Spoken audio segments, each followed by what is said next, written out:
What's up, man? It's your boy Boss. Woo-wee! Man. You know, I've been in that lab. I've been researching. So y'all already know. When your boy Boss researching, he gonna come back with some answers. So this gonna be a very interesting show, because we will also recap the Supershow, because the Supershow was a rare moment where the best Dallas Cowboy YouTubers, not insulting anybody when I say that. Matter of fact, let me just take off the word best. I'm gonna just say this. Very respected people that does Dallas Cowboy content came together. And when they came together, they hashed out a lot. And the only time it was a fight was when we started talking about what to do about T. Smith. Oh my. So y'all should already see this gonna be a good show, man, because we gonna recap that. But we recapping it because it's more so go give us a picture of where we are right now. Because the Super Show, I'm telling you, we already talked about this in detail. And I'm talking about, man, I look back at that, I was like, oh my God. I forgot Balls was going that hard. And shout out to everybody that get down with the content for the Dallas Cowboys. Shout out to my brothers, every one of y'all. And my sisters, everybody that's in the community. So y'all just be patient, man. I'm gonna be right back. Y'all already know, building planes. Let's get it.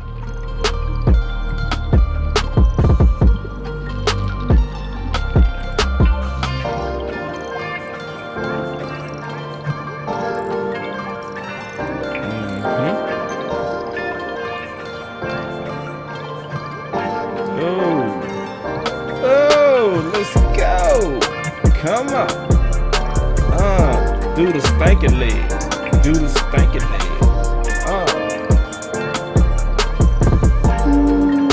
Wee.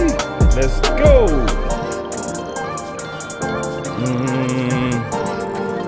Oh yeah, we gonna be talking about that Michael Gehlken too. We gonna be talking about that Michael Gehlken, that interview. Trust me, man. We gonna put it all together today. Y'all stay with me.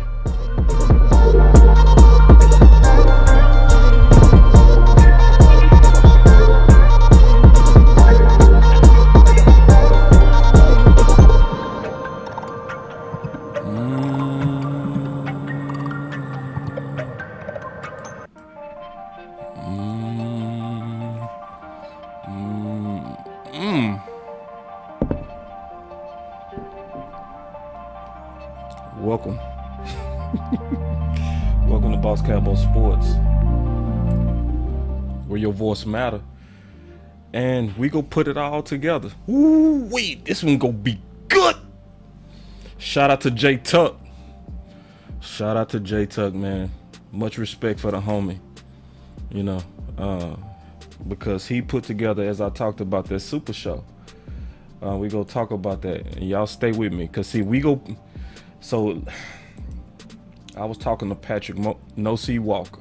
All right, so y'all just keep up with me. Just keep up with me. I was talking to Patrick No C Walker about 2 years ago, and he said, "Figure out what you do well and do it often." And I do know what I do well. I'm very good at researching, and I'm very good at organizing and keeping up with what built us into certain situations. And I think I'm good at problem solving. I like to come up with solutions. And again, shout out to J Tuck, because sometimes in your mind, you be like, man, we had this conversation about Tyler Smith and Tyron Smith. We had this conversation. And I start thinking, I say, it was on the Supershow. So I'm kind of under the weather, so y'all be patient with me. I'm trying to, you know, push through it because this is important for us to be able to put the ideas out there. But I just kind of want to showcase this because actually, and I'm being honest, Tuck started the conversation. And when I look at it, and I'm gonna show it, and this is the thing, when we show the super panel, I want everybody to imagine the war room with the Dallas Cowboys having this debate, and we got him in the building, Mr. J Tuck himself. What's up, big dog? Let me highlight you real quick. Let me highlight the homie. Y'all give me 1 second. Let me fix everything. Because he really raised this. He raised this in the panel. He raised this point that we go talk about today. He raised it. Like, he was like, bro, what we gonna do about T. Smith? And then he talked about what was gonna happen. I was like, say Yoga claim. So I'm gonna kick it off. Let me get my boy up in here, man. Let me show him real quick. My dog. I'm gonna even try to get him on the phone because he killed it. Because I want to have this conversation and we go just kind of talk this through. But J Tuck, shout out to you, big dog. You was on it, bro. And I'm gonna show it. Now, I want y'all to imagine, because we go talk about everything today. We go talk about Tyler Smith. We go talk about Tyron Smith. We go talk about contingency plans. We go talk about learning from this situation so that we can be smarter going forward. This is going to be a full comprehensive show. You know what I'm saying? So it's one of those things, man. Kick your feet up, grab you a beer, grab you some popcorn, turn me on TV, or put me on your headsets, and let's rock. So here we go, man. I'm gonna kick it off with my boy J Tuck because he kicked it off. So y'all stay with me. Here we go. Well, let me ask you guys this question. I'm gonna kick it over to you, Law. Do you think that Tyler Smith, even though he might start off at left guard, I personally think that he might be our swing tackle. So if something does happen to Tyron Smith, the Cowboys could consider kicking him out the left tackle and plugging back in Connor McGovern at left guard. Oh shit! Oh wait.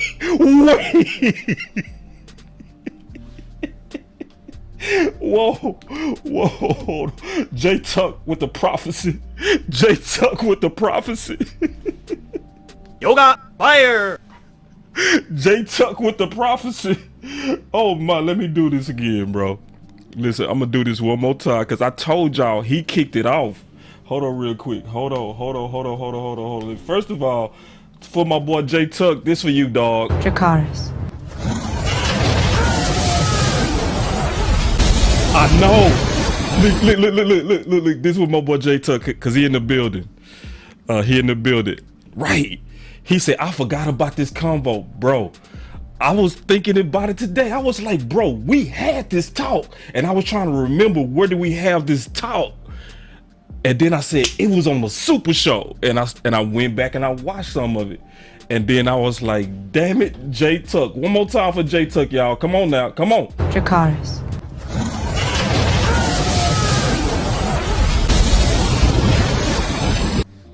And I'm gonna say this, y'all watch this because everybody in this show smart. First of all, let me say that real quick. Hold on real quick. Oh man, everybody in this show smart. And this is why I said I want y'all to imagine this being like the war room with the Dallas Cowboys, because this was a hard debate. And I'm gonna tell y'all right now, this was the first time we debated. On every other topic, we was all kumbaya. On this one, we all debated. For real. So y'all check it out again. J Tuck will kick it off, but this time I'm gonna let it play. Check this out. Well, let me ask you guys this question. I'm gonna kick it over to you, Law. Do you think that Tyler Smith, even though he might start off at left guard, I personally think that he might be our swing tackle. So if something does happen to Tyron Smith, the Cowboys could consider kicking him out the left tackle and plugging back in Connor McGovern at left guard. Ooh, I low key like I mean, it. And I said I low key like it. So it was me and Tuck on the same page. I was like, I feel you, Tuck.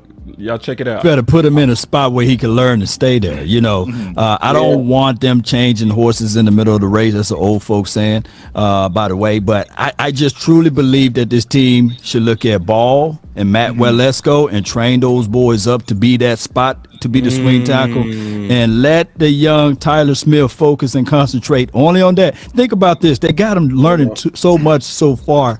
Anyway, he's switching from tackle to inside. You got to make sure that all of the training that Duke is teaching him to keep his elbows inside and all of those things. Right. We need Tyler Smith to be efficient right there. That's the closest spot to your quarterback is that left guard. He need to be a staple piece right there. So let him learn that. Don't have him learning too many things. That's just my thoughts. Can I jump in on that? Because I want to really throw this at it's all the offensive linemen, the BJ Nixes, and you know, saying the Rodgers, all of them.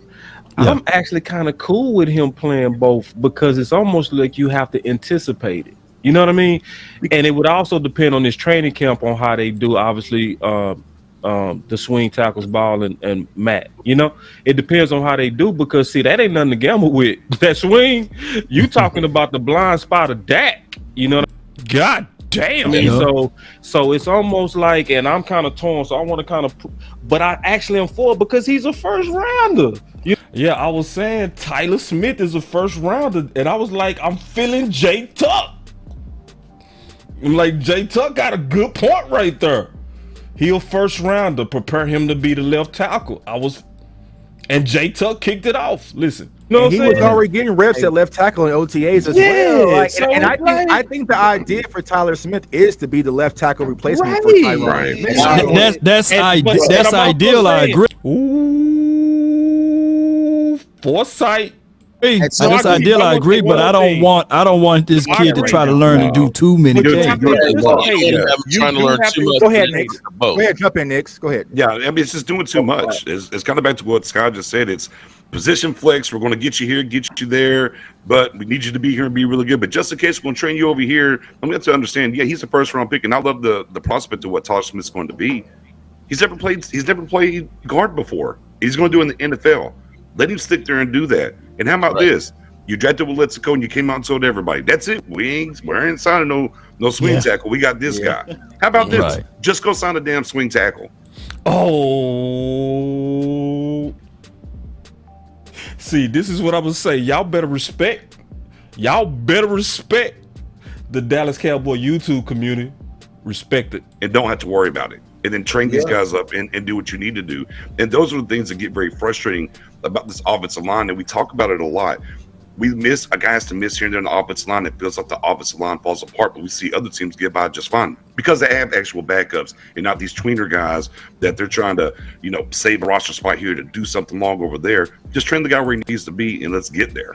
I think that's just a frustrating thing. And we see that with a lot of rookies. And I co-sign what Nick said. Go ahead, Ron.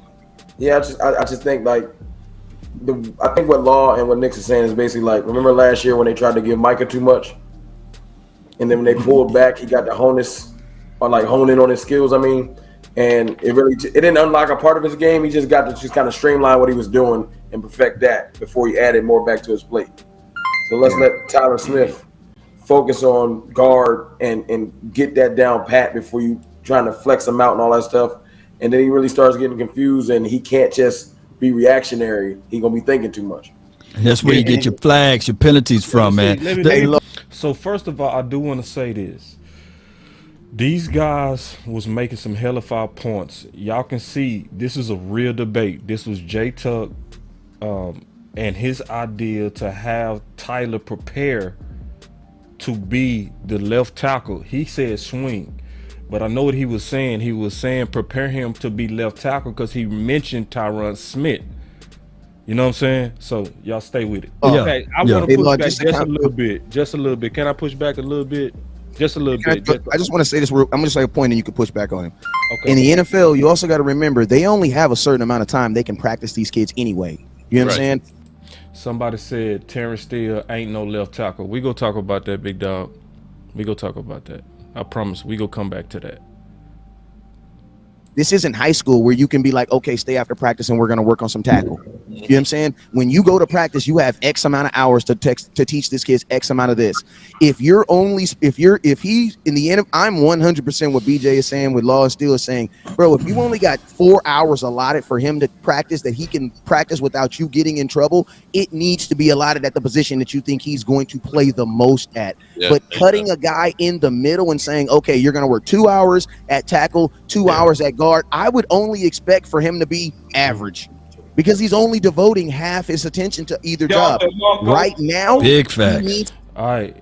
And right now, me and Tuck in a minority. We in a minority on this debate. And everybody making good points. Listen. To devote his time to the position he's going to play. Everybody hey, when the big boys give you a drop, man, I know we are hitting on the right page. Look, the offensive line, all 5 of those guys got to be on the same page. All 5 of them. You know, you can't have one guy that you're only as strong as your weakest link. And teams will sniff out and say, oh, we got us a weak one. We gonna penetrate and concentrate on that one area. Look, I'm not an offensive lineman. I'm far away from 300 pounds, but I guarantee you, those big boys got to be on the same page. Amen. And they're right. Y'all big boys, y'all let me know if I'm wrong. So check this out. This is what I want to say about that. Nick's got mad the last time I used him as an example. This is my pushback on that. Come back to me before we move on. It's other teams. Same. Ooh, this is spicy. This is spicy. I'm liking this. This is real too. This was no front. Listen, other teams that I think that's a Dallas Cowboy philosophy to where you stick a guy in one place and then you don't move him. And shout out to Boss Cowboy with the same shirt. So everybody that see right now, I'm rocking the exact same shirt, different hat. So when y'all looking at me and y'all like, damn, boss, you got the same shirt, dog. So for everybody that feels sorry for me, you can go ahead and put some donations in the chat and be like, man, we want to help Boss by putting the fund together to help him get new shirts. There it is, Boss Cowboy Sports on the Cash App. Put some money in there. We do all know that that's generally ideal. Right, so I'm not going against the idealism of it, but it's also the fact that we also know that there's a left tackle that is more than likely gonna miss you for a game. And you can be proactive in trying to develop guys and prepare for that type of scenario and still keep it based on competition. It's teams that have done that. So I've featured teams that have done that. West Coast, we've talked about this with Ryan Ramczyk. Yeah. Yes. I'm going to come back to that. Listen, we talked about this with him because he, as a Saint, have played all over that line, and they've prepared him to do that in case somebody goes down. And that's one of the smartest coaches they ever do, and that's Peyton. And my boy, hey, Tuck, I'm going to call you, bro. We gonna talk about this. Let me get through this, and we gonna talk about this, big dog. Cause look, this is Tuck. We co-hosting on the slot real quick. I'm gonna call you in a minute. I'm gonna try to get Tuck on the phone. We can see. Listen, and this ain't no about I'm smart and Tuck smart and none of that. This is more so about looking at this like this is likely what was happening in the Dallas Cowboys organization. You had competing thoughts on the best way forward. That's what was going on. And Tuck was saying, hey man, we got to prepare for T. Smith. What's the best way to do it? And he was saying, even though it's not ideal, listen, y'all. He was saying, even though it's not ideal, we all know it's better for a tree to just grow straight up, right out the ground. We get it. Your same shirt, bro. Everybody that feels sorry for me on the same shirt, yeah, it's the exact same shirt, bro. I saw it when I started the show. I say, boy, man, listen, it's the same shirt. So everybody that feels sorry for your boy, Boss, man, put some money in that Cash App and say, Boss, buy you a shirt. But anyway, this was likely. That's why I said imagine this as what was going on likely with the Dallas Cowboys, because people trying to say that they was unprepared. No, they was prepared for T. Smith. They just likely disagreed on the best way forward. So just like you're looking at a lot of smart people right now, right? Debate this out. You're looking at J Tuck, you're looking at me, you're looking at all these guys that was in there. I mean, smart guys, and for the most part, we was saying the same things. Ideally, you want Tyler Smith to play the guard, the left guard, but you should also be preparing him to take over for Tyron Smith in case he's injured. And we was talking about it then. That's why I'm so impressed with this entire panel. Because we had this conversation before training camp. Shout out to the whole group. Hey, my boy Rome in the building. I see you, big dog. We got Landlord in the building. I see you, big dog. Shout out to all the other content creators that's in the building, man. What's up, fellas? But check this out. And we know that. So sometimes you have to anticipate that there's a guy that's going to go down and have a plan for it, and also work in some developmental cross-training reps. Let me rewind that. What I want to say about that. Knicks got mad the last time I used him as an example. What up? What up, Jesse? What up, man? Come back to me before we move on. It's other teams. Same here. Other I got teams some on that I think that's a Dallas Cowboy philosophy, to where you stick a guy in one place and then you don't move him. And we do all know that that's generally ideal, right? So I'm not going against the ideal of it, but it's also the fact that we also know that there's a left tackle that is more than likely going to miss you 4 games. And you can be proactive in trying to develop guys and prepare for that type of scenario and still keep it based on competition. It's teams that have done that. So I've featured teams that have done that. West Coast, we've talked about this with Ryan Ramczyk. All right, so let me slow down. So this is the deal. So I was talking about Ryan Ramczyk. And I honestly to God researched this.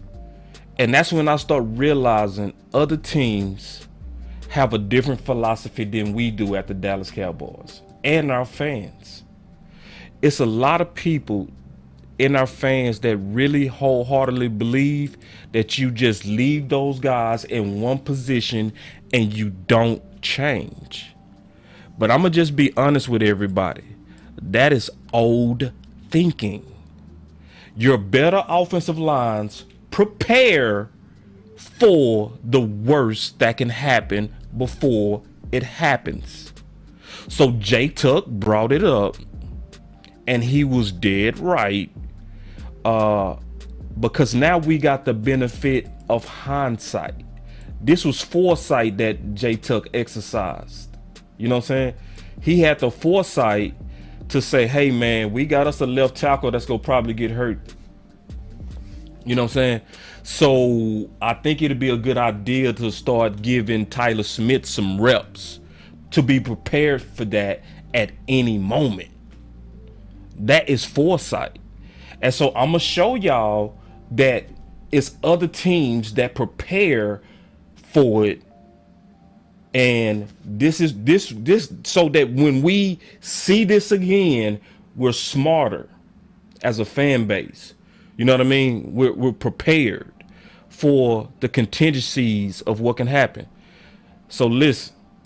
All the parts of it, they have to be there in order to be ready to play on Sunday. So I take a lot of pride in it, and I look forward to the challenge of that, of, maybe a lot of weeks you don't know where you're. Hold on. And this is a good comment by Iceberg. He said, you throw Tyler Smith to the Wolves and they get him and he start having losses, then what, bro? Iceberg, we go talk about that, because that is the comment of the today. This right here, what Iceberg just said, is dead on the money. And we go talk about that, Iceberg, and while we go talk about what is likely the best path forward. So first of all, Iceberg, y'all give him the fire, because that's a fire question. Dracarys.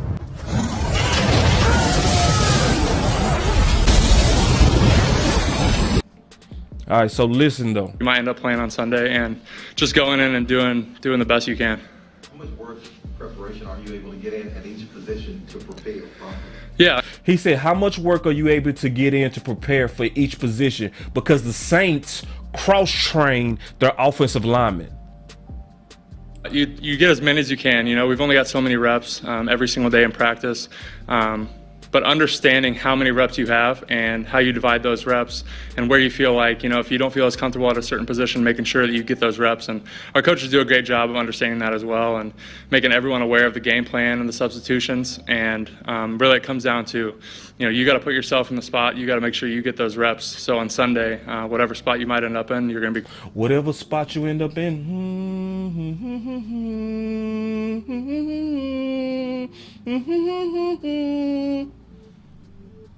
Comfortable there. Require you to kind of like train that mindset. I'm assuming like high school, college, you're kind of a starter all along the way, and then you're in a position now where you have to use right from the mind to kind of. Yeah, definitely. That was a big transition, and early in my career, it's actually my rookie year. I learned the hard way what that's like, not preparing enough at a certain position. And y'all listen. He talking about what he learned by basically being thrown out there. And I want y'all to stop and think. If we move Tyler Smith to left tackle right now, isn't he being basically thrown out there?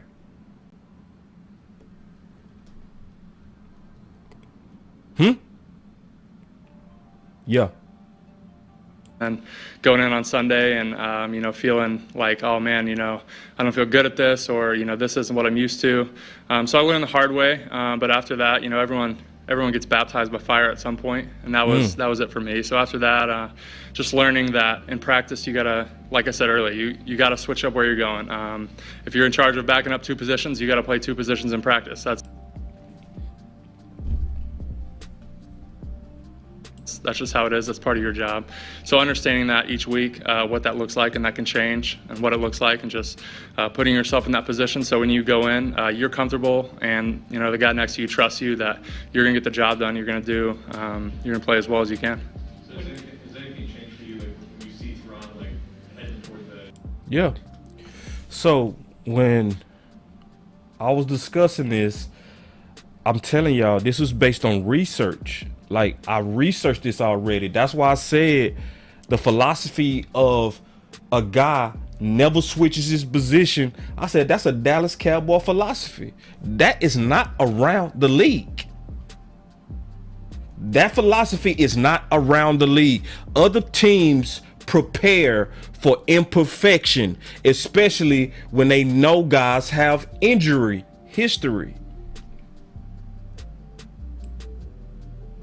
Listen, yeah, we talked about this with him because he, as a Saint, have played all over that line, and they've prepared him to do that in case somebody goes down. And that's one of the smartest coaches they ever do. And that's, yep. All right, listen, I'm gonna rewind it just a little bit. All right, listen of it, but it's also the fact that we also know that there's a left tackle that is more than likely gonna miss you 4 games, and you can be proactive in trying to develop guys and prepare for that type of scenario and still keep it based on competition. It's teams that have done that. So I've featured teams that have done that. West Coast, we've talked about this with Ryan Ramczyk. Yeah, we talked about this with him because he. Oh, I accidentally turned it off. Here we go. As a Saint, have played all over that line, and they've prepared him to do that in case somebody goes down. And that's one of the smartest coaches they ever do, and that's Peyton. And we know that. So sometimes you have to anticipate that there's a guy that's going to go down and have a plan for it, and also work in some developmental cross-training reps. The thing is, it's been done and teams do it. I think sometimes we got to open our mind to it because we don't have 2 bookend tackles. We got one that's looking like he's going to be healthy. We got one that we know go out. It's all going to depend on who the best talent out the 3, Ball, Matt, or even Tyler Smith. If Tyler Smith look like he's more of a fish in water, or moving over to left guard and having still continuity at left guard, maybe by moving up McGovern, there's some flexibility that can still help us get through a couple of games in crisis. Boss, you can't. I know you know what this means. You can't stretch bad dope. You can't. I don't know what that means. I ain't never heard that. I don't know what you're talking about. What does that mean? Not my That life. means- I don't know that that means- life. I've never lived that life. I've never had a transaction. Okay, but what I I've mean never is this. had a table. I've never had a pot. I've never had any of that. But, okay, but they say that in HOOOD. You can't stretch bad dope. What I mean is this: you only really good players should be labeled versatile. If you are an average, if not even average, if you are not seen in the NFL as an above average player, you should be focusing on one position until you get good at that position. It's just like Charles Woodson. Charles Woodson was a cornerback. Facts. As he got older and low, then he developed into something else. But you didn't see them saying, "Hey, in the middle of Charles Woodson's prime, hey man, go be a safety now." You know what I'm saying? Let these kids be what they can be first, man. Let them fail. All I know is Matt Walesko and Ball, they can't get good. They can't get better by watching. They got to get out there on the field. And if you drafted them, you spend draft capital for those guys, then dog it, you got to train them to be the right the swing tackle, what have you. And you just got to stay focused on your team. Even if they get that kill. Even if This is my issue right here. This is my That's issue. what I'm saying. It's gonna come down to what the film says. My issue is that Listen, y'all listen. you got to think about the guy, right? So if I know anything about Tyler Smith, I know he can wrestle. I know he's like he's a phone booth kind of dude. I know he's physical. So if I move him to the other side, it'll have to be guard for me because he's just gonna go over there and wrestle over there. But if Tyler had any impediment, if he was bad at anything, it's tackle nuance. So I don't want to take tackle nuance, then switch him to southpaw, put him on the other side. Yeah, and he's not a swing. And then be like, all right, figure it out. You know what I'm saying? In 4 months. You know what I'm saying? I just think keep it simple for him now. Now, boss, I will say this. If we moved into Hold on real quick. First I gotta clap that up, goddammit. I gotta clap that up. And clap that up. See, because this is the good thing. When you go review a show like this, and y'all, I want y'all to really listen to what he said. He said that if there was any place Tyler Smith had a deficit, it was at tackle.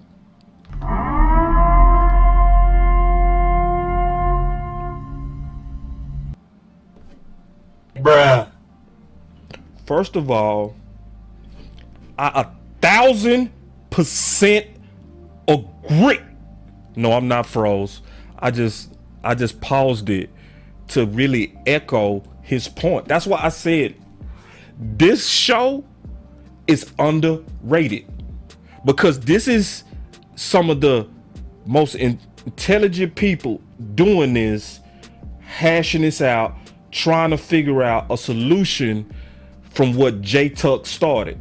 So J Tuck started this, but now we digging into some details. That's why I paused Vox right here, because the details and the film of what he just said is what I think a lot of people might miss. And what he said was super important. And so I'm gonna confirm that I fully agree with Vox on what he just said, and I'm gonna pull up some film. Just a little bit. But see, first of all, let me rewind it just a little bit and listen to what he said. Listen. Anything. It's tackle nuance. Hold on. Listen. Just got to stay focused Stay on with that, your Stay team. with that. Even if they get that kill. Even if This is my issue right here. This is my That's issue. what I'm saying. It's gonna come down to what the film says. My issue is that you got to think about the guy, right? So if I know anything about Tyler Smith, I know he can wrestle. I know he's like he's a phone booth kind of dude. I know he's physical. So if I move him to the other side, it'll have to be guard for me because he's just gonna go over there and wrestle over there. But if Tyler had any impediment, if he was bad at anything, it's tackle nuance. So I don't want to take tackle nuance, then switch him to southpaw, put him on the other side. he's not a swing. And then be like, all right, figure it out. You know what I'm saying? In 4 months. You know what I'm saying? I just think keep it simple for him now. Boss, I will say this: if we moved into next year and Tyron Smith is relative. Hold on. Let me pause, because this is why this is important. This is what I put in my book, The Boss Cowboy Guide. This was before Tyler Smith was drafted. All right, this is before he was drafted.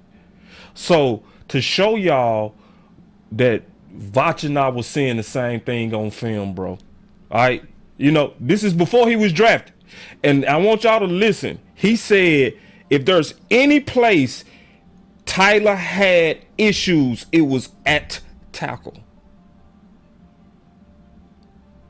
And this is what I said before he was drafted to us. Listen. I said Tyler Smith does not seem to be the prototypical left tackle. His arms don't appear long and he doesn't appear tall. Yet Smith is very steady and quick, redirects very well, and has good push.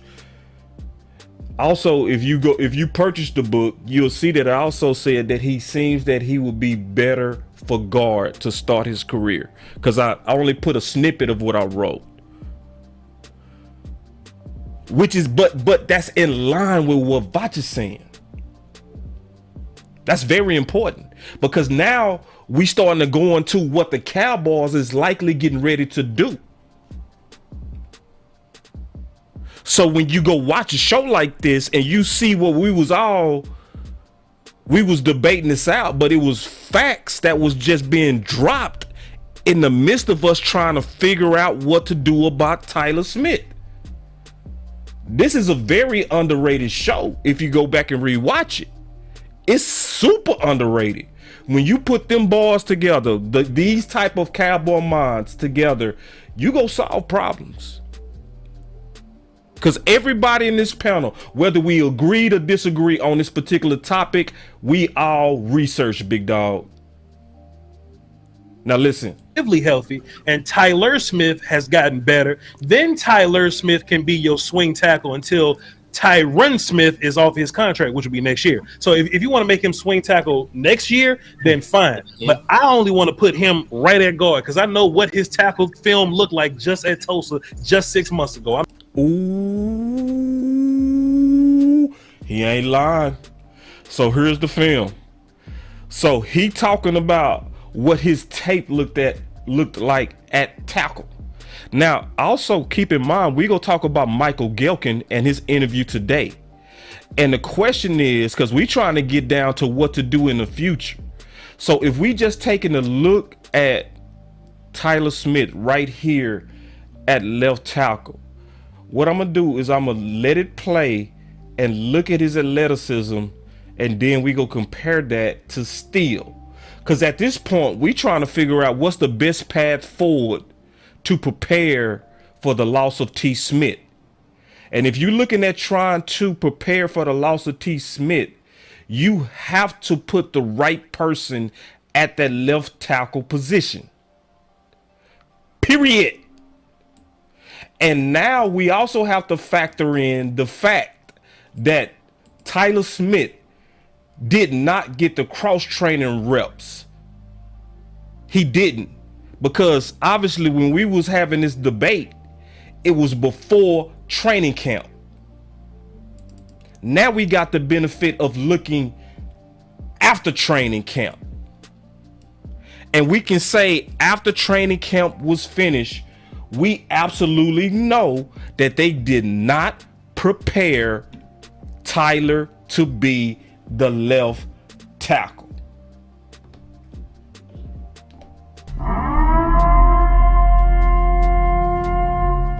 They did not. So that's why going back, I said, when y'all watch us fight this out, because this is like a war room fight. That's what we looking at. We looking at ideals competing. That's what we was looking at. In this show, it was a competition of ideas and trying to figure out the best path forward. That's all we was doing. So y'all keep listening. I'm not ready for that. I'd rather him Vach, wrestling. Can I add on something real quick? At tackle, where's he getting drafted at, Vach? As a tackle, just a flat tackle. Not good, bro. But that was was why a lot of people had a technical. head scratcher when it came to drafting Tyler Smith, because everyone thought as him as a tackle versus a guard because No. he never played the guard position. He was projected. He was projected in the Not at draft first round. world as being a guard. As a Second guard, round. as a guard is what I'm I saying. think it was second round. As a guard, but it's not. It's a 1 round reach. It is. What it is, in my opinion. Which- But Were there just better did be guards close. available? Do you guys feel that there were? Because I'm gonna be honest with you. I told don't myself- want to go before we move on from to the draft real quick. I need to touch on the swing thing because Go ahead, Sky. you touched on it, Vach. He is not a swing tackle. I wasn't calling him a swing. We have to label that. They already came out and said he's going to play on the left side. Okay, Right. so let me they shouldn't just have said. let me just give y'all a domino effect of why this is a bad idea if they do not go out and get a swing tackle unless Ball or let's go just show off. Okay, you're talking about Tyler Smith, who, like Vach said, his film as a Now, tackle. Did the Dallas Cowboys do that? Did they go out and get a swing? No. That's why this show is important. Where you can see where we was all trying to figure it out and we was throwing out the best ideas. Listen. Is not great. You know, he shows some traits. So you're moving now Tyler Smith to tackle, and guess who's sliding in that left guard? Connor McGovern. Where did we have issues with Connor McGovern as a guard? On the left side. So now guess who is the middle of your defense or offense on the left side? Tyler Biadasz, who a lot of people don't think, you know, is what he is, next to the guy that didn't play well together last year, Connor McGovern, next to a rookie on the left side. Where do you think the defense is going to attack? The left side of that defense is going to be an extreme liability. Now let's take it a step further. Who's your backup guard when Connor McGovern is there? That's what I was. That's the question I was asking. So it's a terrible idea to make him your left tackle, whatever you want to call it, for 2022. In my opinion, go get you the Cam Irvin or whoever the hell it is, and say, Tyler, while we're doing the training camp stuff, the OTA stuff, let's see what you got out there. Let's work with it. But once we start the game plan for the season, you need to be here because we need to be able to have somebody we can trust out there and trust in the middle. We can't have a liability on the left side completely. And I think the Cowboys would have a liability on the left side completely in 2022 in that situation. And to echo Sky's point, Who are you guys? Go ahead. Hold on, James. I want to jump on this one. Go ahead. You just said that though, Sky. That's the point though. What you're saying is we have the problem with our front office then, because you just said it ain't changing. We all talking about this, but they still going to continue to flex positions. They've been doing that for so daggone long. When they draft somebody, they flex them. I mean, I'm telling you, this show was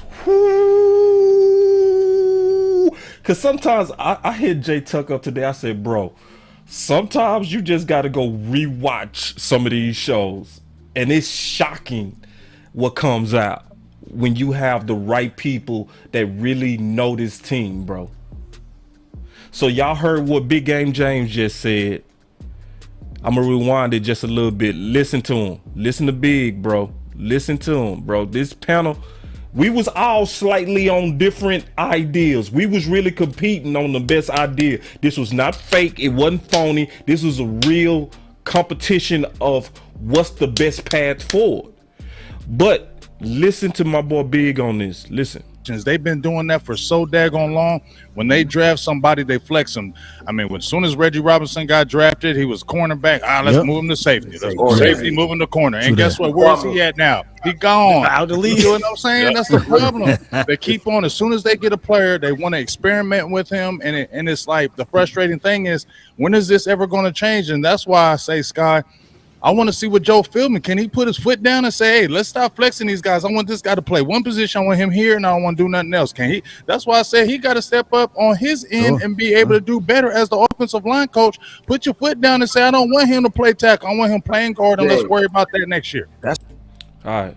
So listen to Big point, because then over time, because this was prior to training camp, now I want y'all to listen as they're in training camp, and then listen to Stephen Jones, and we go put this whole thing together on what happened and why are we here now with T. Smith. And then most importantly, what to do going forward. Listen. You know, you give these young tackles who we've put some resources into, first-round picks, third-round picks. You know, some of these guys, they just need a chance to get out there. And, boy, they've been behind a very well-respected group in the NFL for 10 years. We've been mentioned year in and year out as one of the best offensive lines in football. So, it's time for some of these guys. And it's not like we're just hoping someone shows up out here. I mean, we've had our hands on these players for this whole off season, and then in some cases like a ball and a steal, we've had our hands on them for several years now. So we're obviously very comfortable, or we would have gone out and gotten us a swing like we've done almost every year, a swing tackle. But we've just got too much upside in these guys here, and feel it's their time to step up. That's why you got to clap it up for my boy Big, man. Clap it up. Because he said it prior to Steven saying it, which is showing how much he knows the team. And now we can look back and we can look at the practices, because when you now fast forward time and you look at everybody, now you got Sky at training camp, you got Law at training camp, you got Boss at training camp, and you got Big at training camp. And now we able to see how they played it out. And they played it out. Listen, y'all. They played it out based on, I'm going to tell y'all the truth, budgets. This whole thing is about Stephen Jones and budgets again. Because Jay Tuck and I was saying cross-train Tyler Smith to get him ready for a potential absence of T. Smith. And so, as you can see, it was a difference of opinion between us as content creators on, is that the wise thing to do? But they actually did cross-train some. They just didn't cross-train the key people. I'm gonna say that again. Yoga fire in training camp, because now we can look back at it. See, then we was looking forward. Now we got the benefit of being able to look back and say, okay, what did they do? Hold on, Eastside, listen, bro. I'm gonna just tell you one time, bro. I'm not gonna block you, but I just want to tell you, don't stalk none of the ladies in this group. I'm just gonna tell you that, bro. Don't do that. You might be cool to do that in other groups, in other channels, but no stalking none of our ladies, big dog. No hawking at them, none of that. Because it's a privilege to have the women that we have in here in the first place, dog. And I want all of them to feel safe, that they can discuss football without being hassled. So I just want to say that. You're welcome at any time though, big dog. I'm just telling you, even with the hot side and the trolling, I'm cool with that. But I just want to be clear on that. And if I see that, then I'm gonna make sure that you don't come back to this channel. But I do like you, dog, but I just want to be clear. None of that tripping on the ladies that's in this channel. All right, we cool. All right. So anyway, we got the benefit of now being able to look forward and backwards. And so we able to look back and say, who did they cross train? Hey, I'm not gonna give y'all the answer. Put it in the chat. Who got the cross training in this training camp? I really want y'all to put it in the chat. Who got cross trained? Put it in the chat, because it's obvious if you've been keeping up with what's been going on with the offensive line. I'm waiting to see some answers, because I'm not gonna say it. I know who it is, but y'all should. Yep.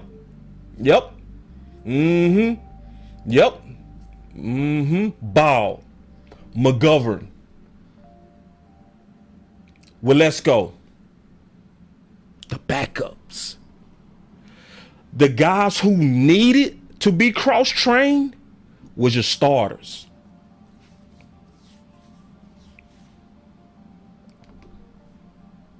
Yoga fire. Listen, y'all. Listen. Yeah.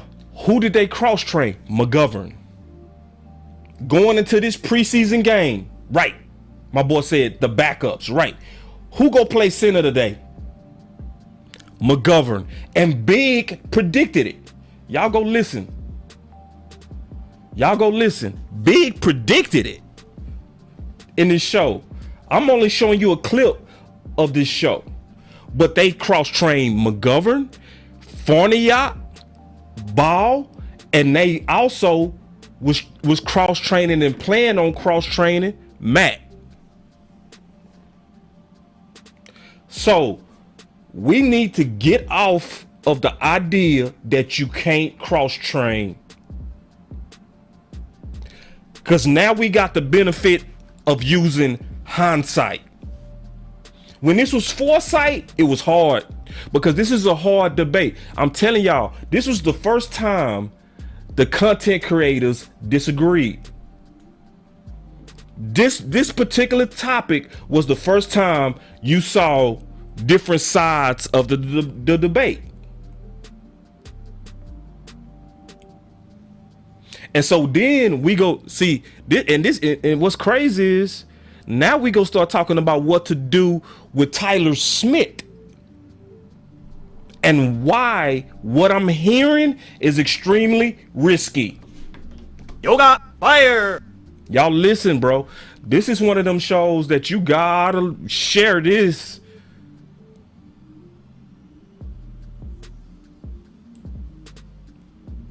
All right, so let me go back real quick. Listen. Yeah, everybody was friends until we started talking about offensive line. Everybody was doing great. We was all cool. It was Y'all know me. kumbaya.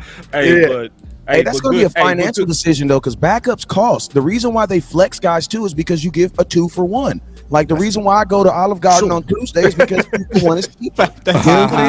Yeah. Like, you feel me? I'm not trying to spend $40 on a Wednesday. You know what I'm saying? Hey, you know the sad thing about this debate is we go see this debate.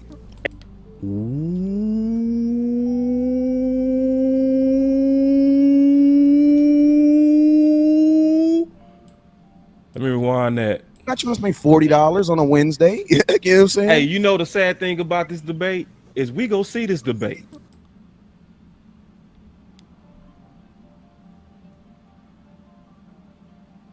We seeing it right now with T. Smith. And this is a real debate. In real life. We gonna see it. In real life. Same thing. This gonna likely happen where Tyron go down, and this gonna be like, damn. Like, and see, and this is the conversation the war room needs to have exactly right now on how they go work out this contingency. Because I'm on one side, everybody else against me. I'm cool with that. But I said everybody was against me. It was actually me and Jay Tuck, because Jay Tuck was the one who actually started the thought. And Jay Tuck, bro, shout out, bro. Let's just listen. This ain't about trying to shine on nobody, but Jay Tuck was right. He was right. Because now we can look back at hindsight. At the same time, this is gonna happen. Like, where did Tyron Smith play his rookie year? Ooh-wee. So now we go get into the future. We had to look at the past. Now let's look at the future. All right. So hold on real quick. Let me see if I got my button. Where my button at? I ain't got where my button, man. I ain't got my Back to the Future button. All right, but listen, this is what kicked this whole thing off. Then we go talk about what's just as important, what's getting ready to happen, and I'm gonna put it all together. Listen, but this is where it started. My boy Jay Tuck, listen. Well, let me ask you guys this question. I'm gonna kick it over to you, Law. Do you think that Tyler Smith, even though he might start off at left guard, I personally think that he might be our swing tackle. So if something does happen to Tyron Smith, the Cowboys could consider kicking him out the left tackle and plugging back in Connor McGovern at left guard. Ooh, Jay Tuck with the prophecy. Woo! And the only thing that messed up the debate is my boy said swing. Because I know he didn't mean swing. He was just really talking about what to do if something happened to Tyler Smith. But listen, I know how it is. We talk fast.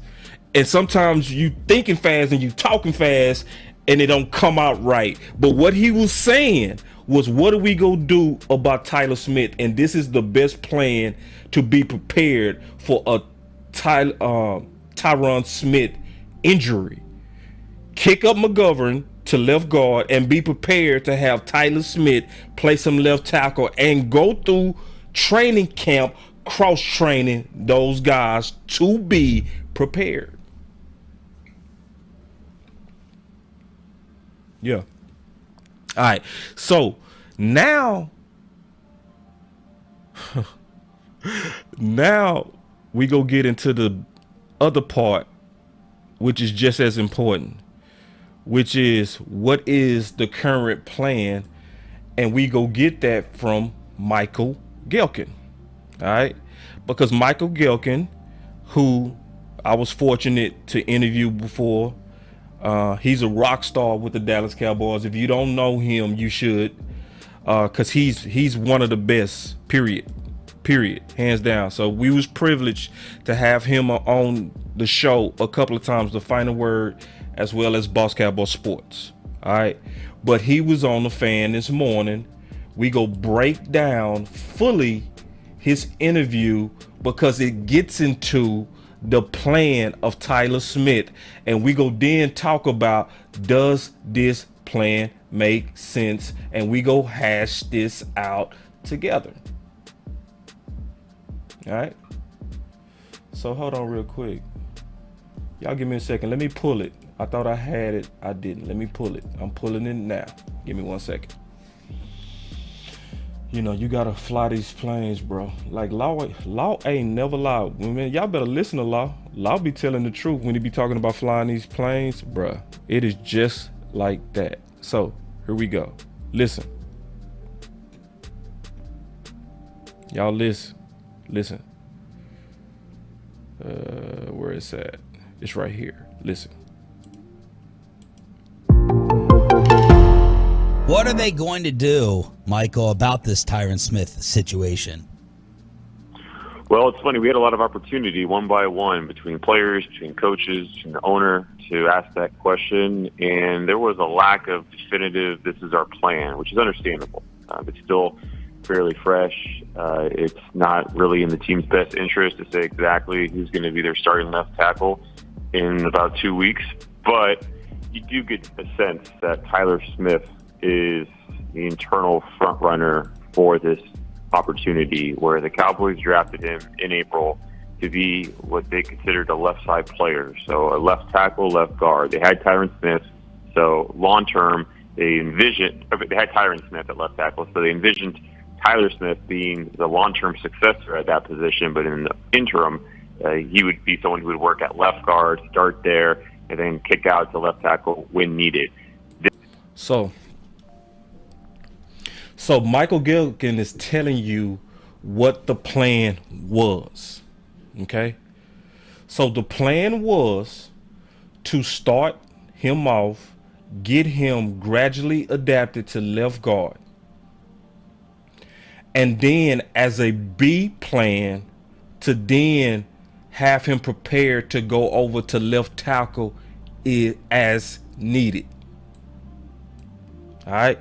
So Michael is telling you what the Cowboys plan is and was, because the reason why that's important, because it's a lot of fake news out there. I'm gonna be honest with you. It's a lot of fake, phony news. You are fake news. It's a lot of fake news. Cause see, what's happening is it's a lot of people out there trying to make it seem like the Cowboys was caught off guard. They was not caught off guard. Their plan was just not the best plan, but they was not caught off guard. I want to be very clear on that. They was expecting this. They just didn't expect T. Smith to go down before kickoff. They want to gradually, and I'm gonna show you the proof of it right here. Y'all listen. Guard rotation with Tyler and McGovern right now. yeah, Tyler and Connor are both getting in there at left guard. I think it's good for those guys to have a little bit of a home base. Just keep rotating in there. We'll get those guys a couple other reps, whether it's a tackle, whether it's guard, fullback, whatever those different roles are that are kind of their secondary roles. But yep. So he telling you the plan was to let McGovern and Tyler Smith battle it out, get used to playing left guard, and then transition to their what he called secondary positions or secondary roles. Listen, the tackle, whether it's guard, full. See, he clear. They telling you what the plan was, dog. Keep rotating in there. We'll get those guys a couple other reps, whether it's a tackle, whether it's guard, full. You heard him say it, whether it's tackle, whether it's guard. So who was he referring to when he said tackle? He wasn't talking about McGovern. He was clearly talking about T. Smith. Clearly. He was clearly saying the plan is after we get Tyler Smith settled into left guard, we go want him to be also prepared to be the left tackle. Back, whatever those different roles are that are kind of their secondary roles, but we want them to really focus on that left guard spot, compete, play it out, and we'll be in a great situation once it all plays out. Yep. So in their mind, it was go play out slowly. You see what I'm saying? In their mind, it was go play out slowly, but it didn't. It didn't. It happened fast. So now if you listen to Michael Gehlken, what he said was the leading plan now. And also, I have the full interview in the description. So go listen to the whole interview from 105.3 The Fan. Shout out to The Fan. It's in the description for fair use purposes. I would also give them a click and a like because they provided this particular piece of content. All right. So I have it. This is the thumbnail. Y'all make sure y'all go listen to the full interview. Okay. But going back to Michael Gehlken, because I told y'all we was gonna break this whole thing down today, you know, and that's what we doing. We laying out the whole case of what happened and what's happening and what should happen. All right. So here we go. Y'all listen as Michael gives us more. Here we go. This injury seems to be accelerating that plan. So you're going to likely have, it appears, Tyler Smith being someone who kicks out, works at left tackle in the couple weeks of practice leading up, and then starts week one against the Buccaneers. He hasn't practiced at left tackle since June when the Cowboys wrapped up their mini camp. But that... See, what did he say? He has not practiced left tackle since June. See, I want y'all to remember, because some of y'all trying to say Steele is not a left tackle. Because just like that smart content group debated this, it's a debate now on who should be the left tackle. But I want y'all to remember, somebody already talked about what it's like to go out, to be thrown out there. So I want y'all to listen again, because now we can go look at other teams and learn from their dumb mistakes so we don't do it. Listen. And making everyone aware of the game plan and the substitutions, and really it comes down to, you know, you got to put yourself in the spot. You got to make sure you get those reps. So on Sunday, whatever spot you might end up in, you're going to be comfortable there. So he was talking about preparing to be a guy that plays multiple positions. Did Tyler Smith get prepared for left tackle? I'm talking about the whole training camp. Did they give him even one rep? Let me give myself a flame real quick on that question, because I'm breaking this down like I'm Perry Mason today. Dracarys.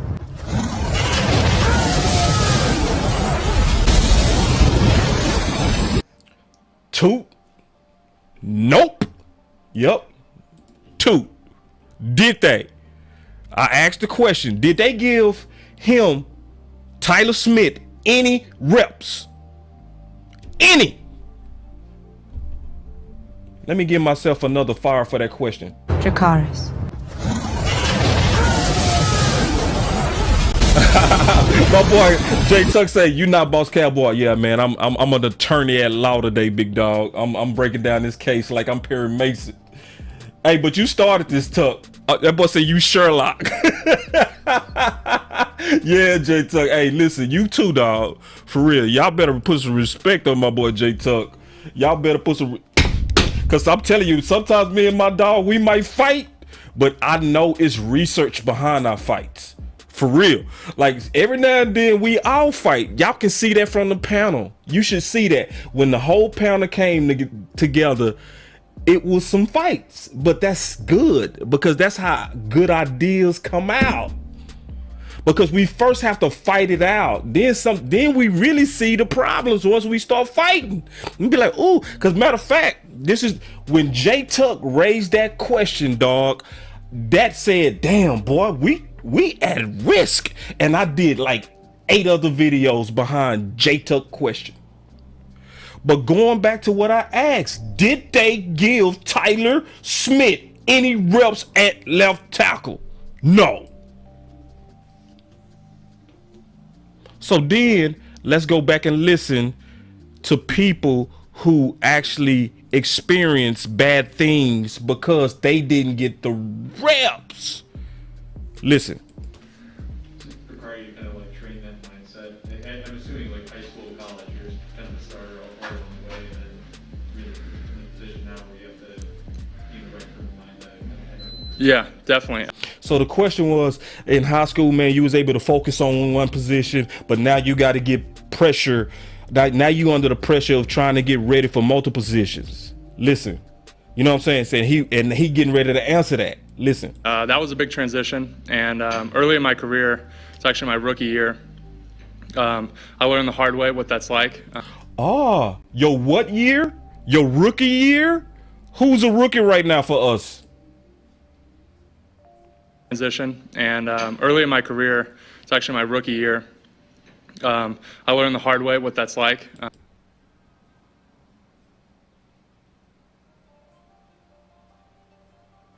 Sometimes you just need an awkward pause for it to sink in. Listen. Early in my career, it's actually my rookie year. I learned the hard way what that's like, not preparing enough at a certain position, and then going in on Sunday and feeling like, oh man, I don't feel good at this, or this isn't what I'm used to. So I learned the hard way, but after that, everyone gets baptized by fire at some point.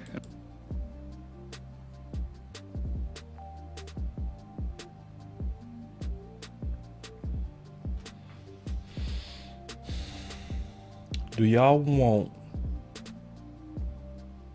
Tyler Smith baptized by fire on Dak's blind side? Dracarys.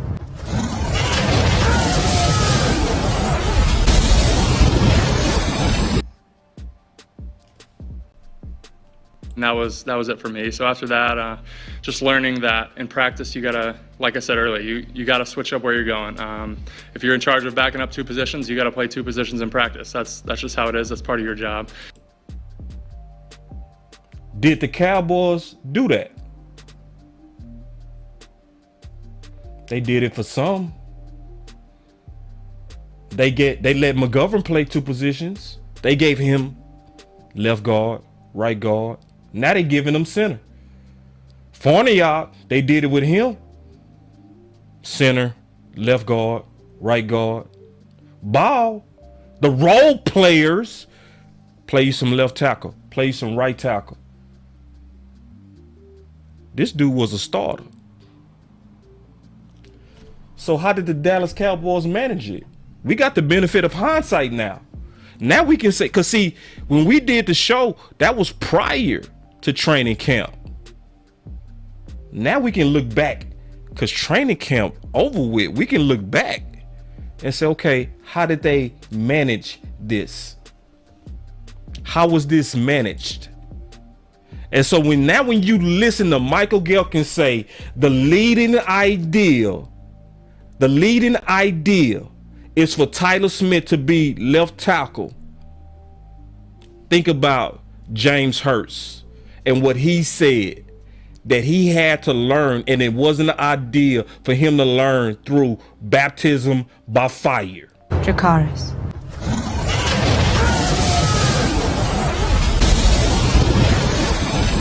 So I do understand the people that say Terrence Steele is not your ideal left tackle.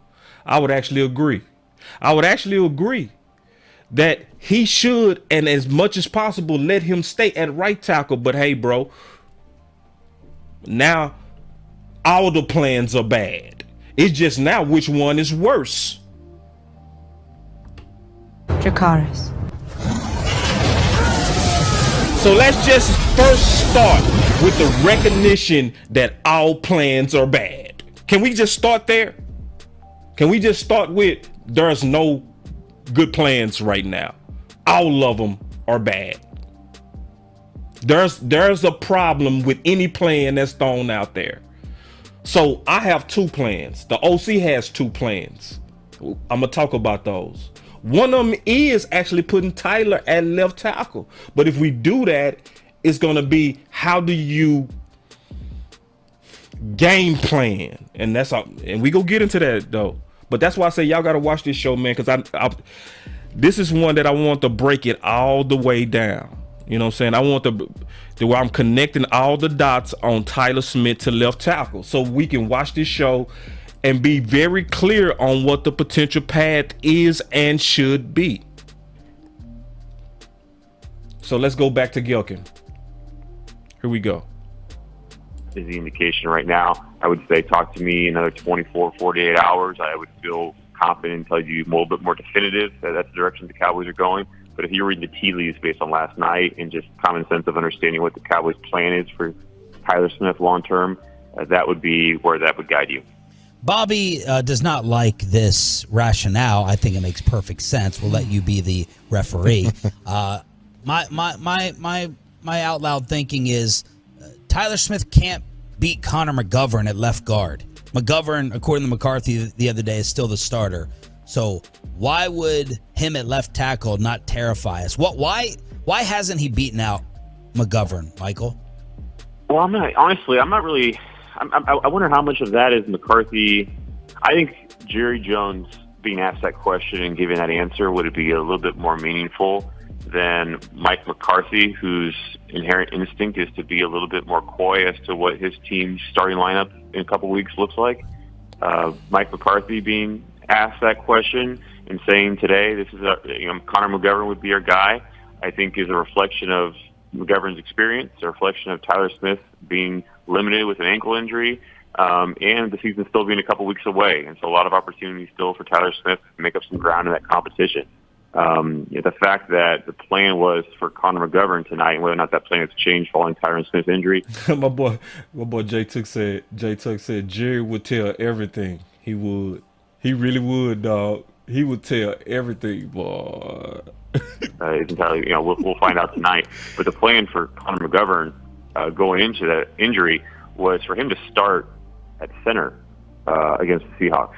And that's a little unusual for a guy who's going to be your week one starting left guard. Likewise, we've seen Connor McGovern line up at right guard, at center, tackle positions, fullback. And so he's been this rover. And so if indeed you're definitive that he's your week one left guard. See, they've been cross-training the backups. Probably. It's at least uncommon to move him around as much as the Cowboys have been.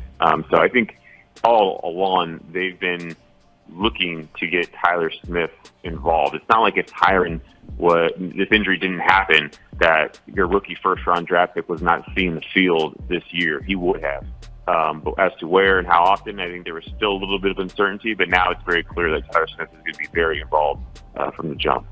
Michael, I don't think Connor McGovern's been bad in training camp at all. I think he's been solid. But to me, it's just when I've looked over the summer at the OTAs, the mini camp, into training camp, into the preseason games, I just think Tyler Smith's been better just about at every interval.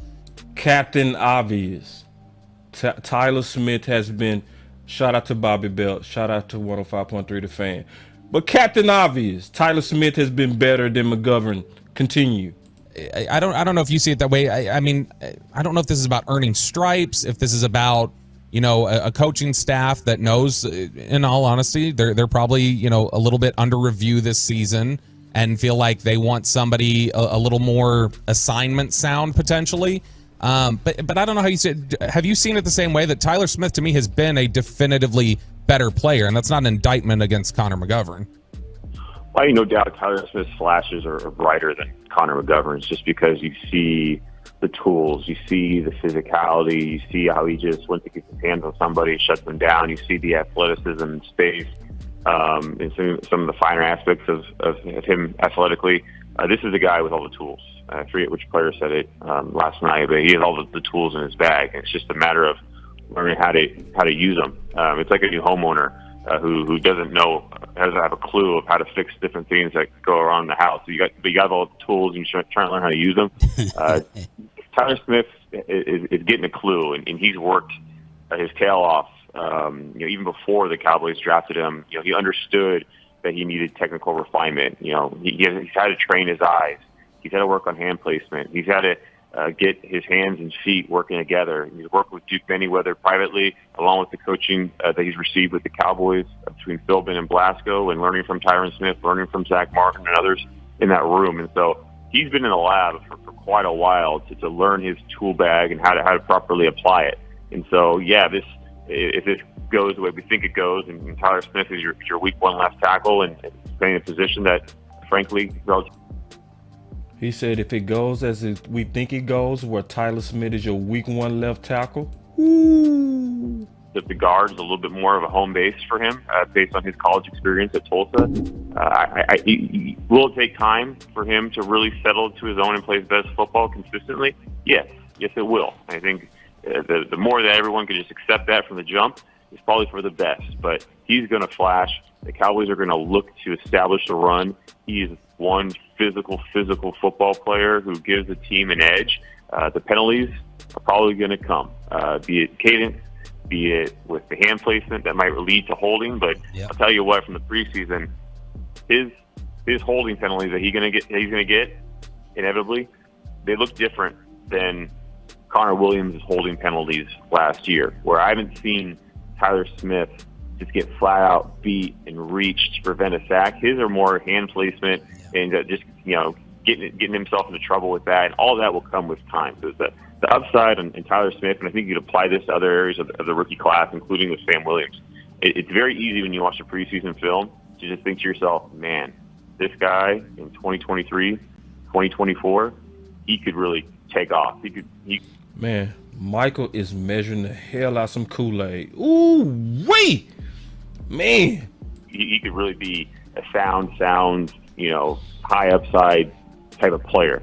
Here in 2022, fortunately for Sam Williams, he doesn't have to jump in and be your starter week one. It sounds like Tyler Smith is going to have to. So there's going to be some growing pains that accompany that, but the future is bright, and you can certainly understand why the Cowboys would be, as it relates to left guard, letting this thing play out, given the strides that he has to make, and Connor McGovern has a whole lot more time on task with the team and at the position. Michael Gehlken from the Dallas Morning News joining us here on the Diamond Factory Hotline on your home of the Cowboys, 105.3 The Fan. What is out there on the market that they would either explore or that they're ignoring to replace Tyron? This is important. I wouldn't want to give you exact names, but I can tell you that before. All right, so he also low-key talked about is that Michael knows some exact names that they looking at. So he basically saying that they likely go bring in some swings. He said, I wouldn't want to get, listen, he said, I wouldn't want to give you names, meaning he knows who the Dallas Cowboys have been talking to about potential bringing in swing.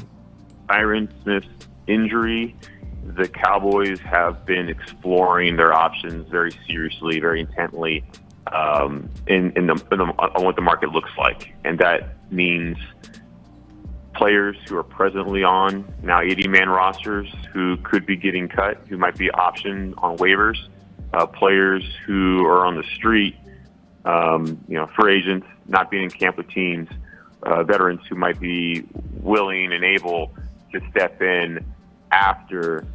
Hey, I want y'all to remember Michael Gehlken when I was interviewing him in Dallas. Remember, he let the cat out the bag about Anthony Barr. So Michael Gehlken be knowing what's going on. That's why my boy Thomas, you right, where he say he knows something. Yes, I'm telling y'all get ready. Likely what's getting ready to happen is we likely getting ready to get some kind of addition to the Dallas Cowboys in that tackle room. All right, we gonna talk about that too.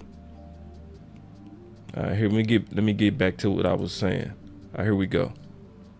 Tuesday's cut down. I don't expect that you're going to see any veteran or otherwise tackle come into the building before the Cowboys reduce from their 80-man roster to the final 53. There's just a lot of... Oh, Iceberg, listen, bro. Iceberg, you've been on the money all damn day. Dracarys. Iceberg, you've been on the money all day. I mean, all day. You've been hitting 7s and 11s all day. Domino. My boy said Collins at right tackle the last 2 games has dominated. Notice none of these beat writers don't even talk about him. Sad. Dracarys.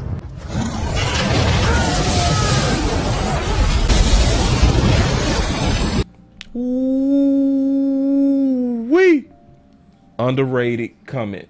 Moving pieces that are going on right now, and so it's going to be a wait, my understanding, until after that cut down. And then after that, I would expect that there will be an offensive tackle on.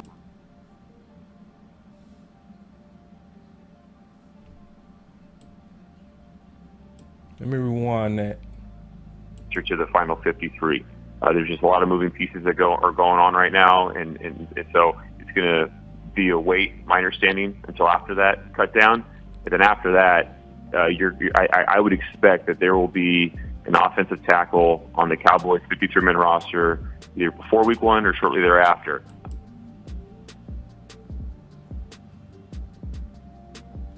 Maybe before week 1, who isn't presently on the team. So I don't think the Cowboys are necessarily panicking where they're going to make this incredibly dramatic trade for a starting left tackle. I do think Tyler Smith is going to be the guy to whom they turn week 1, but at the same time, it's something that they were thinking about before Tyron Smith injury, which is helping the depth at that position. Josh Ball, redshirt year for him last year, missed most of camp with the high ankle sprain, hasn't played really football since December of 2020 against UAB for Marshall. And then Matt Walesko, raw before the shoulder injury, and he's one subluxation away from his season being over. So Cowboys are wanting to address that, but right now I think they're going to hold pat for at least a few more days.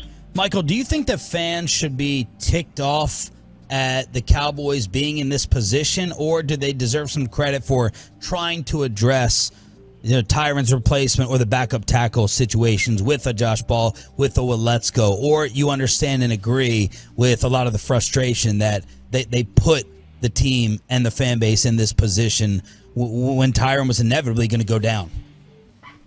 It's tough. So the Cowboys are on.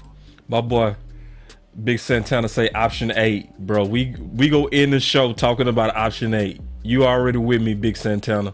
That's why I love boss who rock this channel. Y'all already know what's up, for real.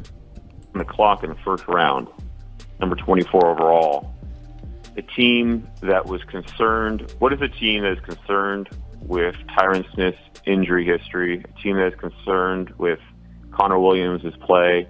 A team that believes it needs to improve an offensive line that frankly has aged over recent years. Losing Travis Frederick was a huge blow from which they are still working to recover.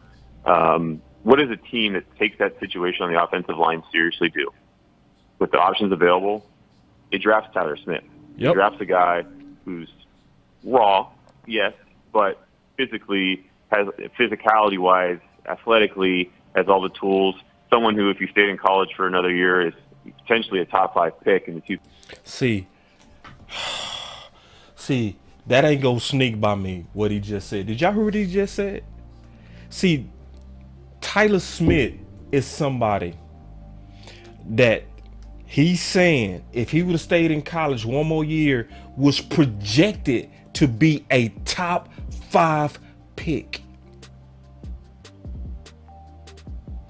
But he's raw, which means he has to be managed appropriately. Going back to the original comment that happened, I forgot which one of y'all said it, but one of y'all put in the chat, what's gonna happen if you put him out there at left tackle, and it affects his confidence? Talking about Tyler Smith. Iceberg said it. I remember it was Iceberg. Because if you manage this right, you gonna be able to turn that worm into a butterfly. He gonna be a beautiful butterfly. I'm talking about Tyler Smith. If you manage this wrong, you could destroy his confidence if you have him on that island too early and without the appropriate reps to have him prepared.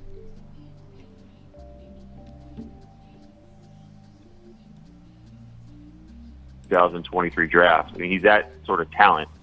They draft a guy who they can develop, plug in right away, and be a more physical presence in the run game at left guard, and then have the opportunity to develop him long term to be your future left tackle, your successor to Tyron Smith, a guy who checks both those critical boxes on the left side of your offensive line. That's what the team does. It takes it seriously, and that's what the Cowboys did. Now, they also had a lot of faith in their own draft and develop process. They believe that Josh Ball is someone that, despite missing all the critical development time that he happened to miss last year, was someone that could be a swing type tackle for them.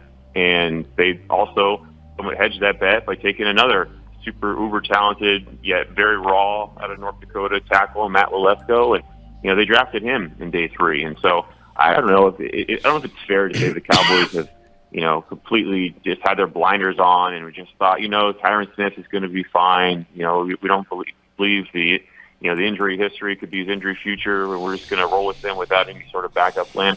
I don't think that's what the Cowboys did. Now, you might not like the backup plan because you're talking about player development, and that can take time. And it's maybe gone a little bit slower in certain pockets than the Cowboys would love, but it's still part of the process that the team is on, and it is a process the team embarked upon because they took the situation seriously. Michael, here just in the last minute or so that we have left, what are you looking for tonight against the Seahawks? What do you want to see? What roster battles or starting battles do you think are still up for grabs that we got to establish? Yeah, it's funny. It doesn't kind of feel like you guys, maybe it's just me, but it doesn't feel like a preseason game tonight with all this Tyron Smith situation. Yeah. Like, I don't even know if we had 3 things to watch in today's paper. But yes, there is a preseason game tonight. Obviously, the starters, by and large, you're not going to see them on the field. I think the tight ends room, for a while, I thought. All right, so now he talking about, what he want to see in tonight's game. But obviously, that was important because he is giving a window of what the plan likely is. And, y'all should see Michael Gehlken.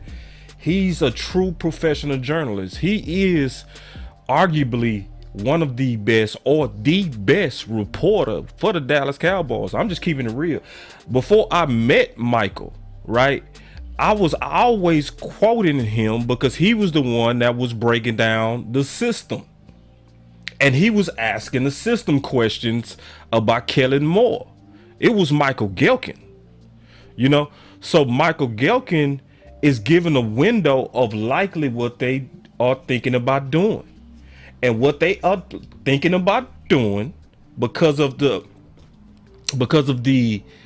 quick absence of T. Smith, they now have honed in on, according to him, a couple of options. So we go talk about those options. Option 1. Hold on real quick. No. This is it. Option 3. All right. So this is one of the options that they looking at. All right. So the option that he said is the leading option right now is for the Dallas Cowboys to move Tyler Smith to left tackle. Now, if the Cowboys would have did what Jay Tucker and I was saying to do, I really wouldn't have no problem with it, because we would all have watched him in training camp and would have had the confidence of knowing how he was holding up at left tackle.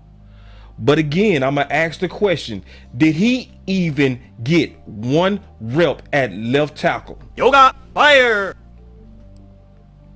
Did he get even one in the whole training camp? No. So now we sitting in a situation which was described by that guy from the Saints, being a rookie and being thrown out there and saying, and he was saying, I got baptized by fire. Yeah, he was saying that wasn't I didn't like that. He said, I remember being told, I go out there. And he said from that, he learned you do what you got to do to be prepared wherever they say you might play. That's what James Hurst said. So my question is, are we going to learn from other people's mistakes, or do we got to make the mistake? Because to me, the key thing is that they cross-train McGovern. They had him playing left guard. They gonna have him playing center tonight. They had him playing right guard. So he got reps just like James Hurts. So if he had to play left guard, center, or right guard, at least he got some reps that can have him ready. Same thing with Ball. They gave, and this is crazy, the Dallas Cowboys gave the role players cross-training reps, didn't give their starters or potential starters any. And now the fact that you didn't give your first round draft choice any cross-training reps, now he's saying, Michael Gehlken is saying he think the leading plan is to now just throw him out there at left tackle. And you know what? It might work, but I'm going to tell you, it's risky.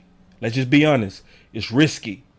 And if you're going to do that, Kellen Moore, you cannot come out against Tampa throwing the football.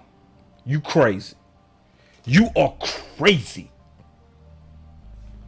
Crazy. And see, I want y'all to remember what Vought said. I want y'all to remember what Vought said. Let me go back to what Vought said. Let me find it real quick, because it was just the truth, dog. It was just the truth. Listen, this issue right here. This my issue. Listen. My issue is that you got to think about the guy, right? So if I know anything about Tyler Smith, I know he can wrestle. I know he's like he's a phone booth kind of dude. I know he's physical. So if I move him to the other side, it'll have to be guard for me, because he's just gonna go over there and wrestle over there. But if Tyler had any impediment, if he was bad at anything, it's tackle nuance.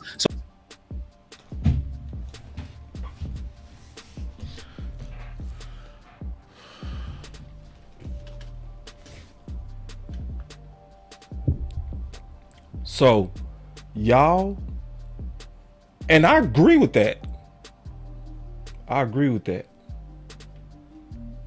So think about it. Where should we be on what should we do? If where you struggled, if where you struggled in college was at the tackle, and you getting ready to throw him out there at tackle, and you didn't give him no cross-training reps,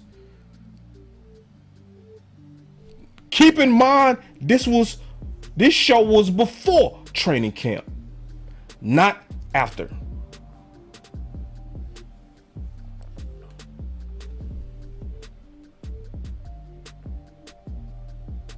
So I don't want to take tackle Nuance, then Right. switch him to southpaw, put him on the other side. Because he was talking about swing. He was talking about swing, and that it got side turned to swing because J Tuck misspoke. I know what J Tuck was saying. J Tuck was really talking about the left side, but he said swing, and then everybody pounced on it accidentally because it's like, bro, we don't agree with him being swing. You know what I'm saying? And rightfully so. It don't, you know what I'm saying? But I know Tuck wasn't saying that. That's one of them. Trust me, I do this. I know this as a content creator because I could tell the context of what Tuck was saying. Listen. Well, let me ask you guys this question. I'm gonna kick it over to you, Law. Do you think that Tyler Smith, even though he might start off at left guard, I personally think that he might be our swing tackle. So if something does happen to Tyron Smith, the Cowboys could consider kicking him out the left tackle and plugging. See, everything he talking about is left side, but he just said swing. You know what I'm saying? So once he said that, that's why you heard Scott say, "Oh boy," you know what I'm saying? Because it's like, because then everybody began to address the idea of swing. But really what Tuck was talking about was what to do about T. Smith in context. You know what I mean? So, you know, and that's to me what sidetracked the debate. That was it. But other than that, everybody was on point, in my opinion. And, you know, it was some agreements and disagreements, but for the most part, yeah, what people are saying is true. And check this out, because we getting down to the solutions. Now we at solution mode, because this is something we pride ourselves in at Boss Cowboy Sports. We want to identify the problem, but then we want to create solutions. All right, that's one thing we take pride in Boss Cowboy Sports. And Iceberg, once again, bro, you batting 1,000.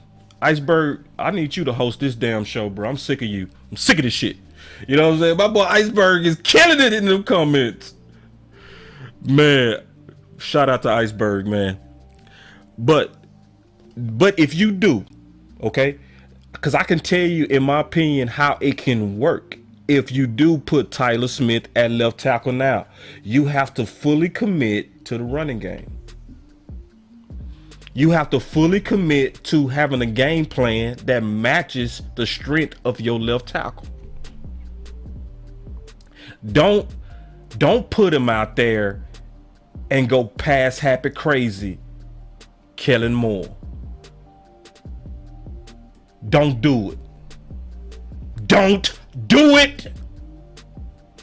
Because you risking, I'm being honest, you risking messing with the man confidence. Michael Gehlken already said this man was a potential top 5 pick if he stays in college one more year.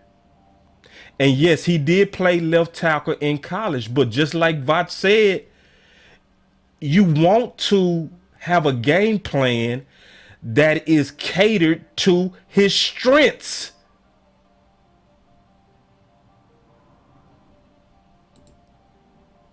Period. You want a game plan that is catered to his strengths. So what is his strength? If you go move him to left tackle, what is his strength? What does he do well? What he does well is let's look at what the CBS accolades say about him. CBS accolades shows that he had a 93.9 run blocking grade, which was the best ever by an AAC tackle. So if you go put him at left tackle, Kellen Moore, you bet not come out throwing.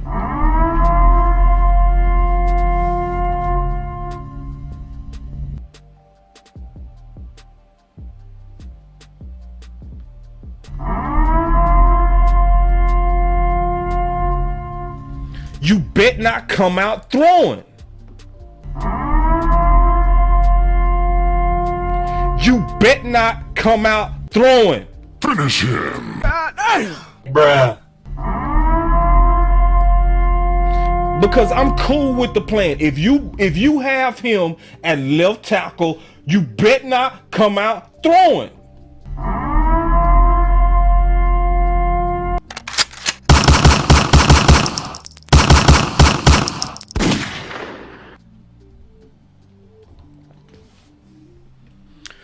So, what do I think they should do? Okay. And that's why we went through this whole show, because I want to lay out the whole case and connect all the dots. We went, also Tyron Church, I do want to tell you, I got a surprise for you, big dog. I was able to talk to Malik Hooker, and he gave you a shout out, Tyron. I just want to tell you that real quick, because I told him about you, and I said, man, this is guy, he been following my channel for a while. I said, I promise to God, he been talking about you 8 months before you was even a thought. He said, what's his name? I say Tyron Church. He said, give me the video. So I did a video. He said, shout out to Tyron Church. So Tyron, on one of these shows, I'm going to play it for you, where Malik Hooker was like, shout out to Tyron Church. And I want to make sure you got your credit for that, bro, because you really was beating the table the loudest on Malik. So you deserve that. He definitely gave you credit, big dog. I just want to acknowledge Tyron. And me and Big Game was right there, bro. Like, facts. So anyway, going back to solutions. So we back on solutions. Because that was the whole point of the show.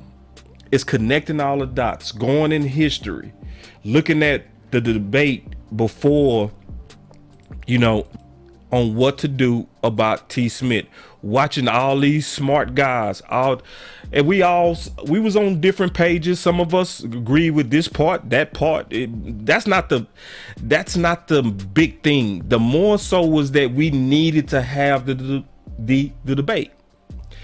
So we had the debate prior to training camp. Then we went through training camp, and so we got the privilege of being able to look back and see what happened. What did they do after we had the debate?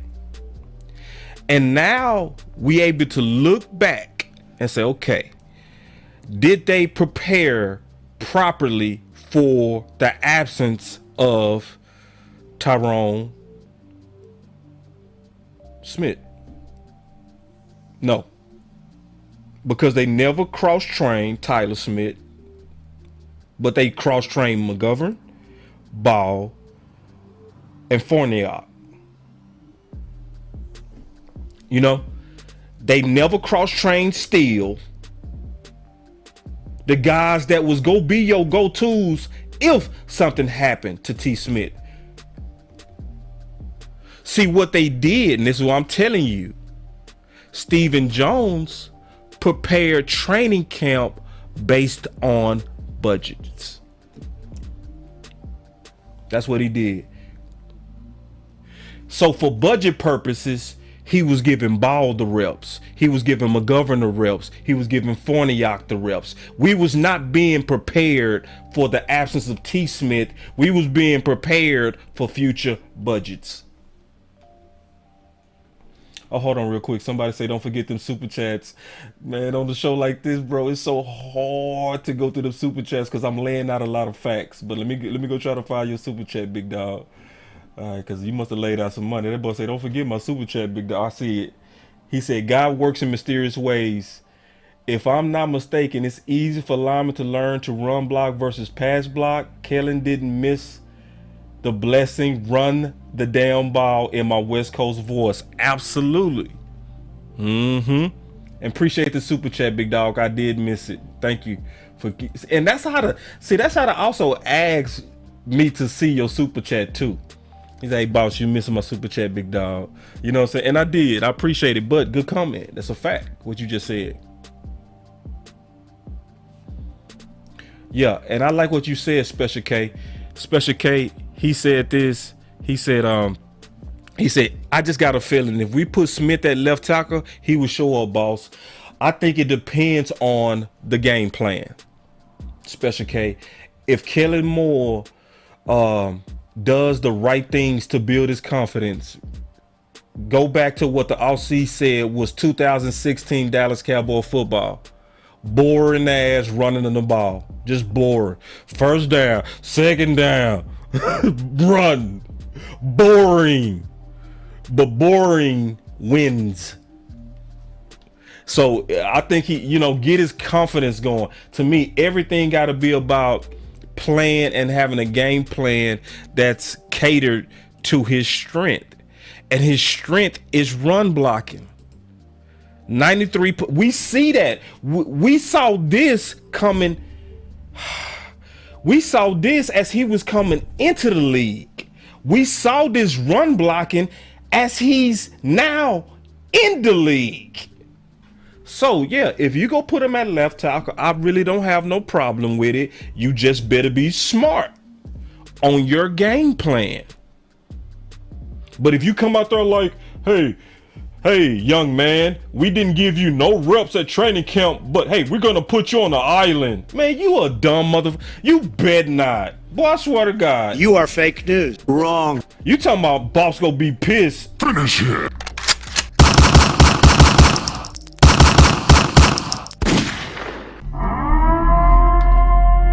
Pissed. You know what I'm saying? So yeah, so now Special K, I think it depends on the game plan. You know what I mean? That's the main thing. If Kelly Moore put him at left tackle, and that's my boy J Tuck idea. My boy J Tuck like, hey bro, I think he should play the left tackle. You drafted him to be the left tackle, play him at left tackle. I'm like, all right, cool. If you do that, just be smart. I'm cool with it. I ain't over here like still just gotta play left tackle. No, that's my second option. My second option is have Tyler Smith play left tackle. Yeah, that's my second option. But this is my first. My first option is this.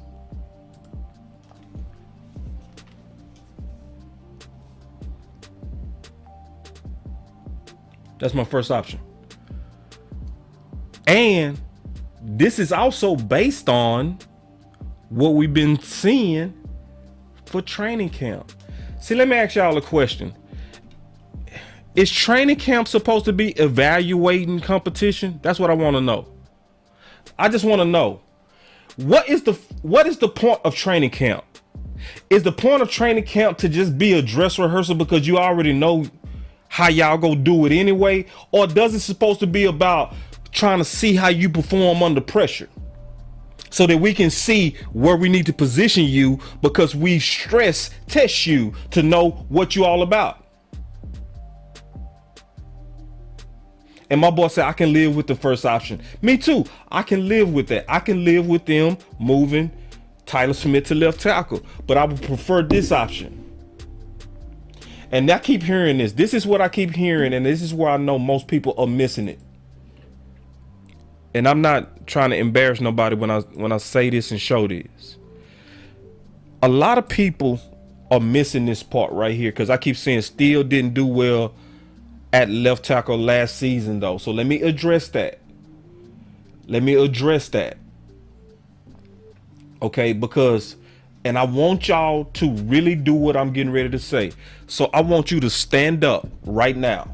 Everybody in your house, stand up right now. Stand up and get in your fight stance. However you fight, put your foot forward.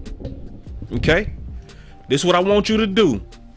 Get in your fight stance, however you fight. All right? Throw a jab based on your lead foot.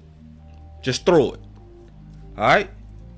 Now, a lot of y'all, even if you don't know how to fight, all of us got a lead hand. Something that feels the most comfortable. Just do it. Just trust me. Everybody, please do it too. Trust me. Trust me. Offensive linemen are feeling me. All right? So throw it. Now I want you to do this. Switch. Switch your feet. Switch your feet and throw that same punch with your left side or your right side, whichever one you put up. And then just tell me, how did it feel? Which one felt more natural?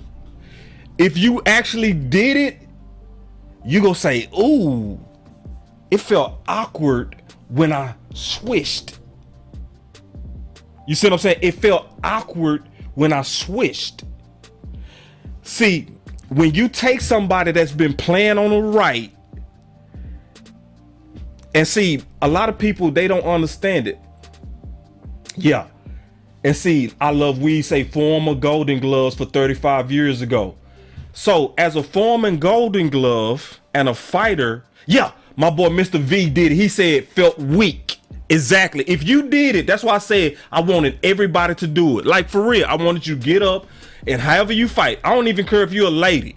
Get up and just throw a punch with where you feel comfortable. Then switch your feet and then do it. You go instantly say, God damn, that didn't feel, that felt unnatural. Now imagine being in a combat. Imagine being in a combat and having a fight on that side where you feel awkward. Yoga, fire! Just imagine it now. See, if y'all actually did it, you get it. Dracarys.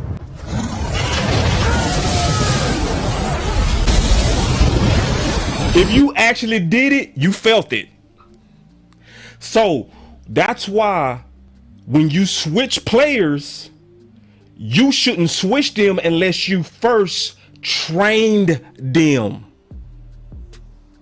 That's why if you not cross-training your players to be prepared for any position, they go get their ass whooped.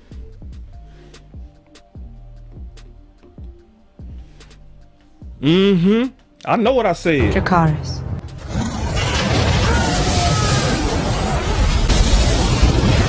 When I first started boxing, I figured out, listen, y'all, listen. I figured out that I had my stance wrong, right?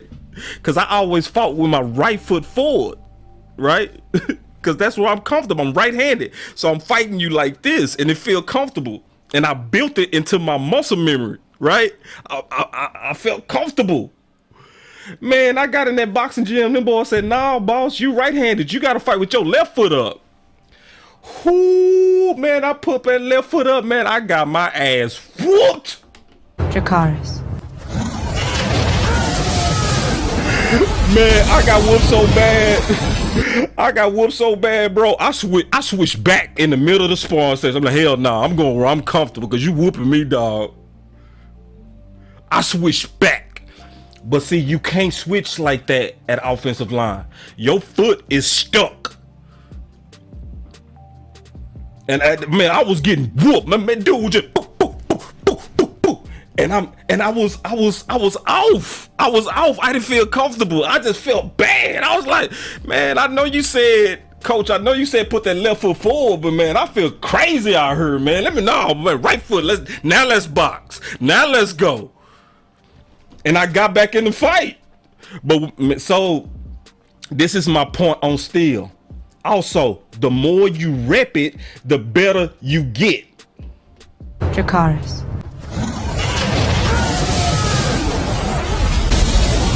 So when you train to fight the right way and your left foot forward, right, and your power hand is or your cross, throwing your cross is now your rear hand.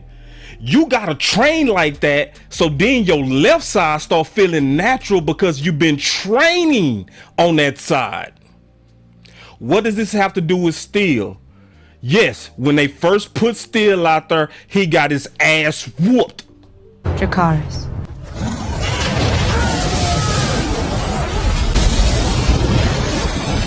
But as he played, he started getting it down.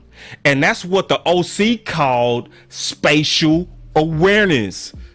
So just like me, where I was feeling uncomfortable with my my left foot forward, after a while, I started to learn how to feel natural on my left side, on my left foot being forward.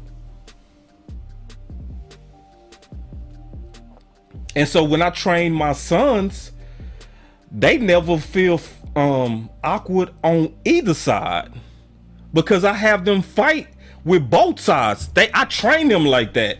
They fight me with their right foot forward and they fight me with their left foot forward. So it don't matter where your feet is at any time, at any fight, you feel comfortable, you feel natural, because I train my boys to fight with either foot up. I don't train them to be a one style fighter. So, but I had to explain that, and if you actually did what I said, you felt it. And it's what you said, Paul, repetition. So everybody that's afraid because of, and that's why I said I'm not trying to make you look bad. I'm trying to explain why Steele took some time to get adjusted to the left side. Because he needed the repetition. He needed the repetition.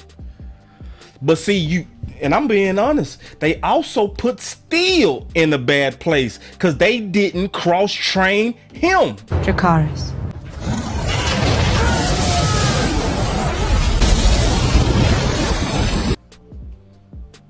They didn't.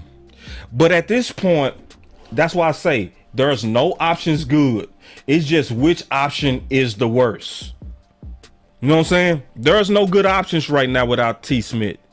It's just which one is the worst. In my opinion, short term, Tyler Smith at left tackle with no reps at training camp. Your first game ever as a starter. Ever. You go have him protect Dak blind side in his first game ever? Bro, get the man. Okay, cool. If you go do that, you better run the ball. That's all I'm gonna say. If you do that, you commit to it be a grind out game. You just gotta commit. You gotta say, hey man, we going into this game knowing we finna be boring as hell. Everything is finna be super quick. We go get the ball out. We go just be physical. We just listen. That's the game plan is simple. We just finna be monsters today. Period. Nothing exotic. Pre-snap, read, post-snap, all that shit. Fuck that. Man, we finna go right at y'all. We finna be some monsters. Cause we go have to have a game plan that's catered to my young tackle. The other plan, all right, because actually we got 8 plans. I got 8 freaking plans, y'all. Freaking 8 of these things. This is the plan that makes the most sense to me. Now, listen, sometimes people disagree. That's okay, y'all. Y'all saw us disagree, y'all. Y'all saw us disagree. All these guys are smart as hell, and y'all saw us disagreeing. That is okay. Just accept that, welcome that, all right? Some people disagree with this, and that's okay. If you disagree, I'm trying to talk you into what I think this would be the best way to start the season. I will put Steele at left tackle because at least I know he been in some fights. If I'm sticking with my boxing analogy, He been in some fights. You know what I mean? He been in some fights on the left side. And he was in emergency fights. So last year, he was the right tackle. T. Smith went out and they said, emergency, emergency. Emergency. Young son, we need you to go play left. Emergency. And he did. He answered the call. So you actually not looking at a steal that was 2021 steal. See, because 2021 steal was just thrown over there. 2022 steal actually got some experience over there. And so because he got experience playing left, and now you got 2 weeks for him to prepare, I say go with the veteran. And still allow, in my opinion, Tyler to continue to mold as a left side player. And the reason why I feel like you can actually afford that plan is because of the play of a guy that's not being mentioned. And that's A. Collins. So the game is gonna come on, okay, tonight. Shout out to Coach Marv, because Coach Marv was the one that pointed him out to me. I'm not gonna steal credit from the person who really had his eyes on him, because the first preseason game, obviously, I was glued in on Ball. Rightfully so. I'm like, damn, bro, this dude go be the guy that y'all saying go protect Dak blindside. Man, I'm talking about I was all bug-eyed looking at Ball. I mean, I was focused, y'all. I'm talking about like this. Hold on, let me take this camera off real quick. Hold on, real quick. I'm talking about this was me looking at Ball.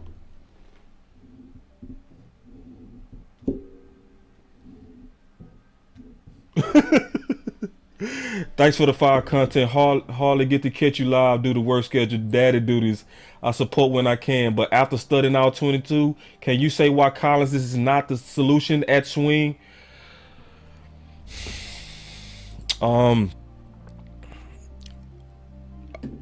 Budgets, bro. That's why I said Stephen Jones is managing this team based on budgets, man. Because it don't make no sense. Because we got the film, bro. Listen, y'all. We got the damn film, y'all.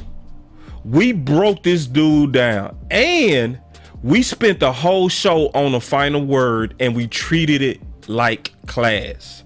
And what we literally did is we went through all the tackles line by line, and we graded them on the run blocking and the pass blocking play by play, and put a plus or a minus by each one. The dude who had the least amount of minuses was Avonte. Period.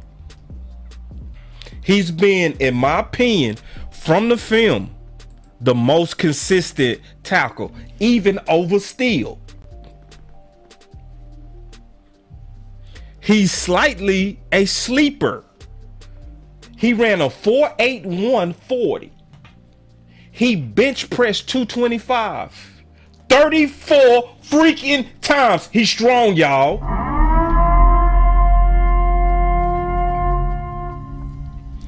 And more importantly than that, when the lights came on, he played well. And we got the film to prove it. We not making it up. This ain't no favorite. I wasn't even looking at him, dog. But Coach Marv, with the teamwork, was like, boss, hey, man, I know you concentrating on Ball, but, man, go take another look at that Avonte. I was like, all right, I'll take a look at him. I'm over here, listen, I'm being honest. I was over here low-key like, can I be honest? I was over here like, okay, sure, coach. But then but then I turned on the tape. I was like, say, man, coach.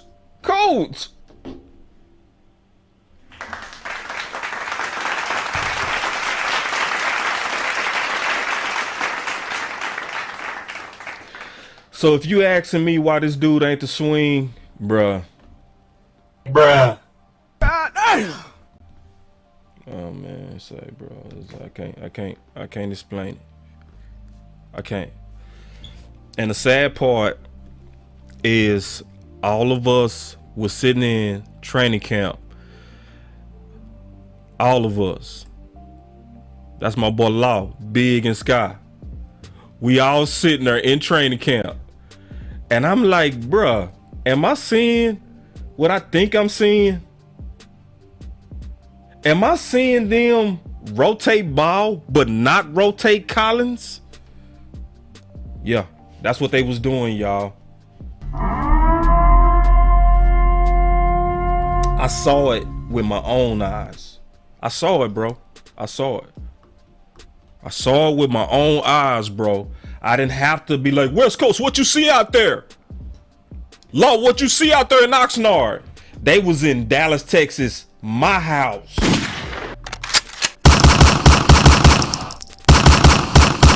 And I knew what to look for. I'm over here like, let me see how they handling the tackle competition.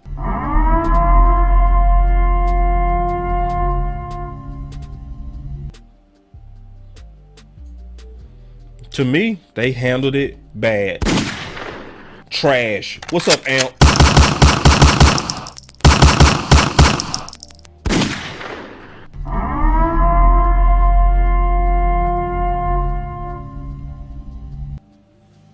I have no idea, bro.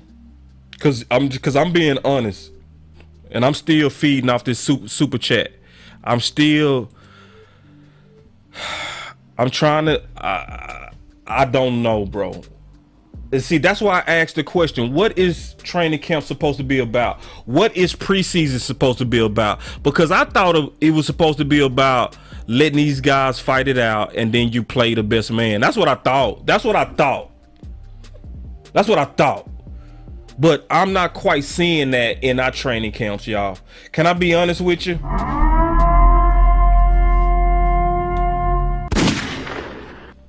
I'm seeing competition in certain spots, and I'm seeing their finger on the scale in others. Because how can you watch this dude play ball like Avante? Go just look at these runs, bro. Just don't trust me. Just use your own damn eyes and look at where these running backs, and that running back missed a hole on the first play. He should have cut it up off Avante. Just go look at where the running success was coming from when we was averaging 6 yards a carry. Look at this. He should have cut it up right there. Am I lying? Look at it. Because Avante got his block. But just look at the success of why they were successful running the ball. And you can see they had a lot of success running behind Collins and T. Smith. Look, where did he jump cut? Look, listen. Just tell me, where does the running back jump cut? What you looking at? Hey, we just using our eyes. Okay. Oh, he jump cut off Collins. You saw that right. You saw it right. Let's keep looking. Let's just keep looking. Okay, let me see. Oh, success behind Collins again.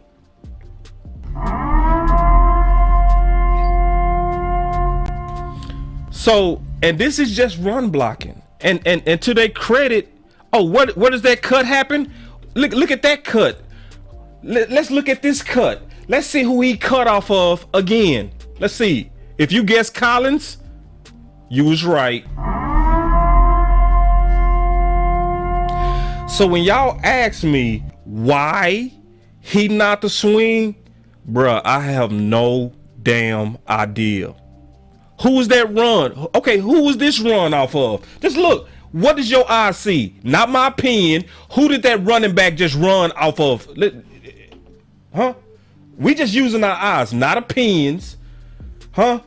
Is this eyes or opinions? Is this my opinion? Did you see him get 2 blocks for one? Or is this me making it up? Am I making this up? Or is he actually opening up holes? Am I making this up? Or are you seeing what I'm seeing? Huh. Bro, I don't know. I don't know why he not the swing, bro. I don't. I can't answer that question, dog. I have no understanding why they looked at him play both preseason games like that and still kept him just at right tackle. Worse, he was a left side player with Minnesota. So, man, before I conclude, bro, let's first, because I didn't do this all day. I know how this works, because I ain't finished it. I'm finna wrap it up, though. But I know how it works, man. People come in here, they watching the show, they watching the film, and they straight up forget to hit the like. So, hit that like, y'all. You know what I'm saying? Because this is one of those shows I really want pushed out there. Our last preseason game is today.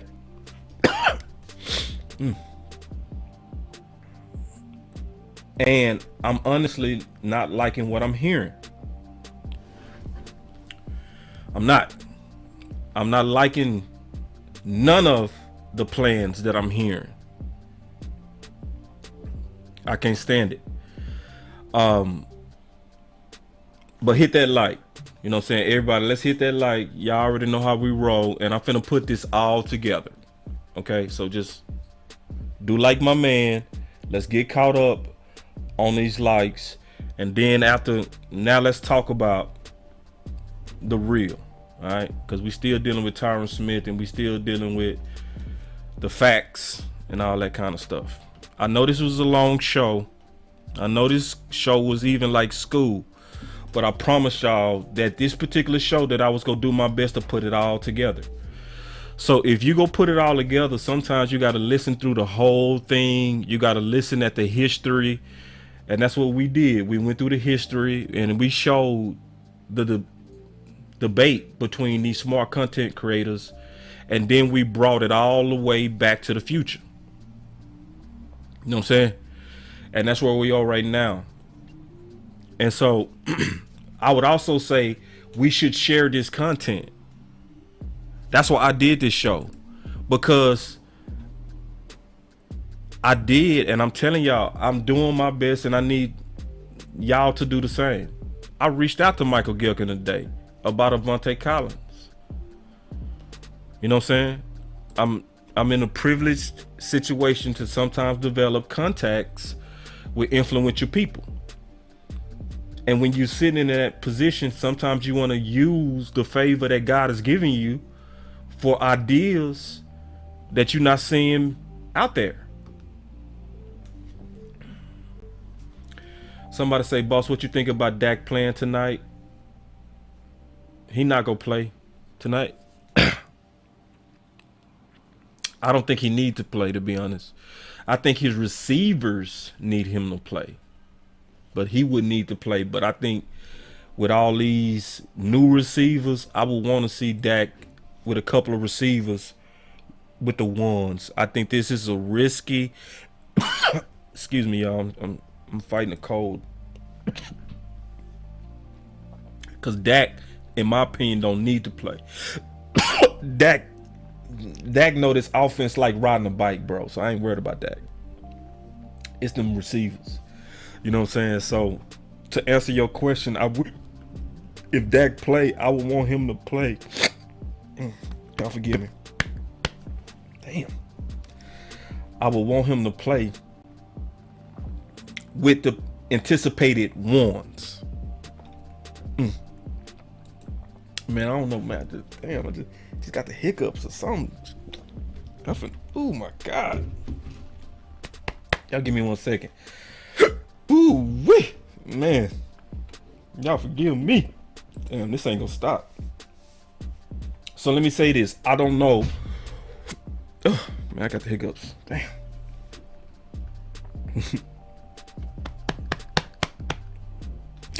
Y'all give me 1 second, man. Let me drink some water, see if I can. Give me a second.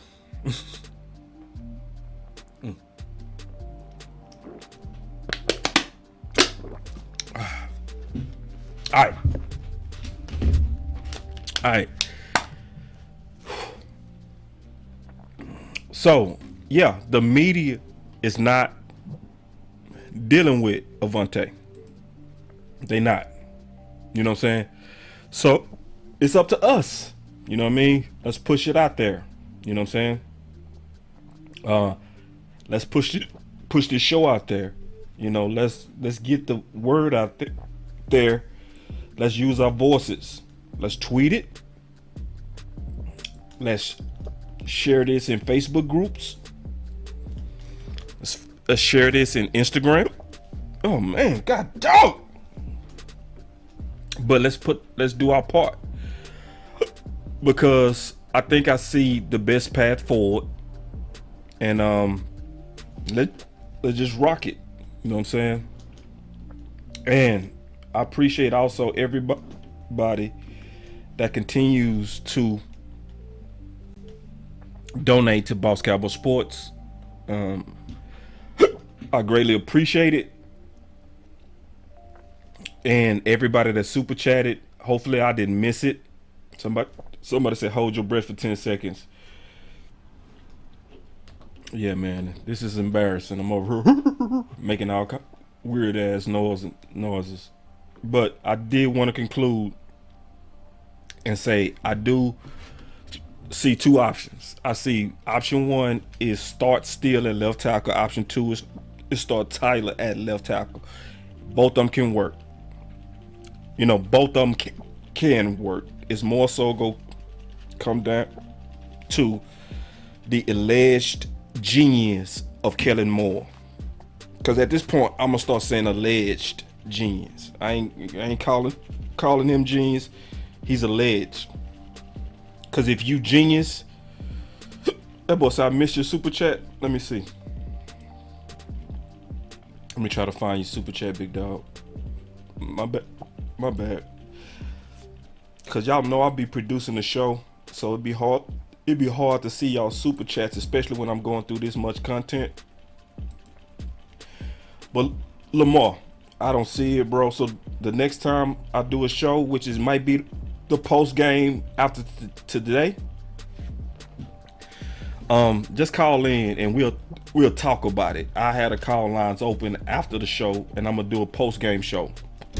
All right. Obviously, I need to take care of these hiccups, man. This is crazy. But man, we appreciate y'all, man. Y'all stay up, man. It's Boss Cowboy Sports, where your voice matter. Peace.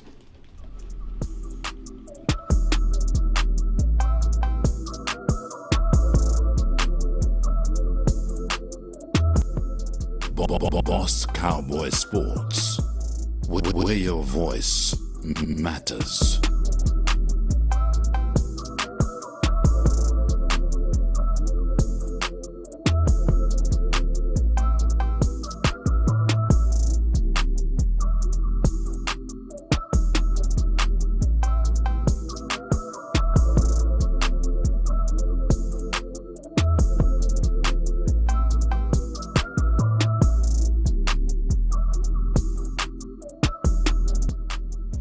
Boss Cowboy Sports.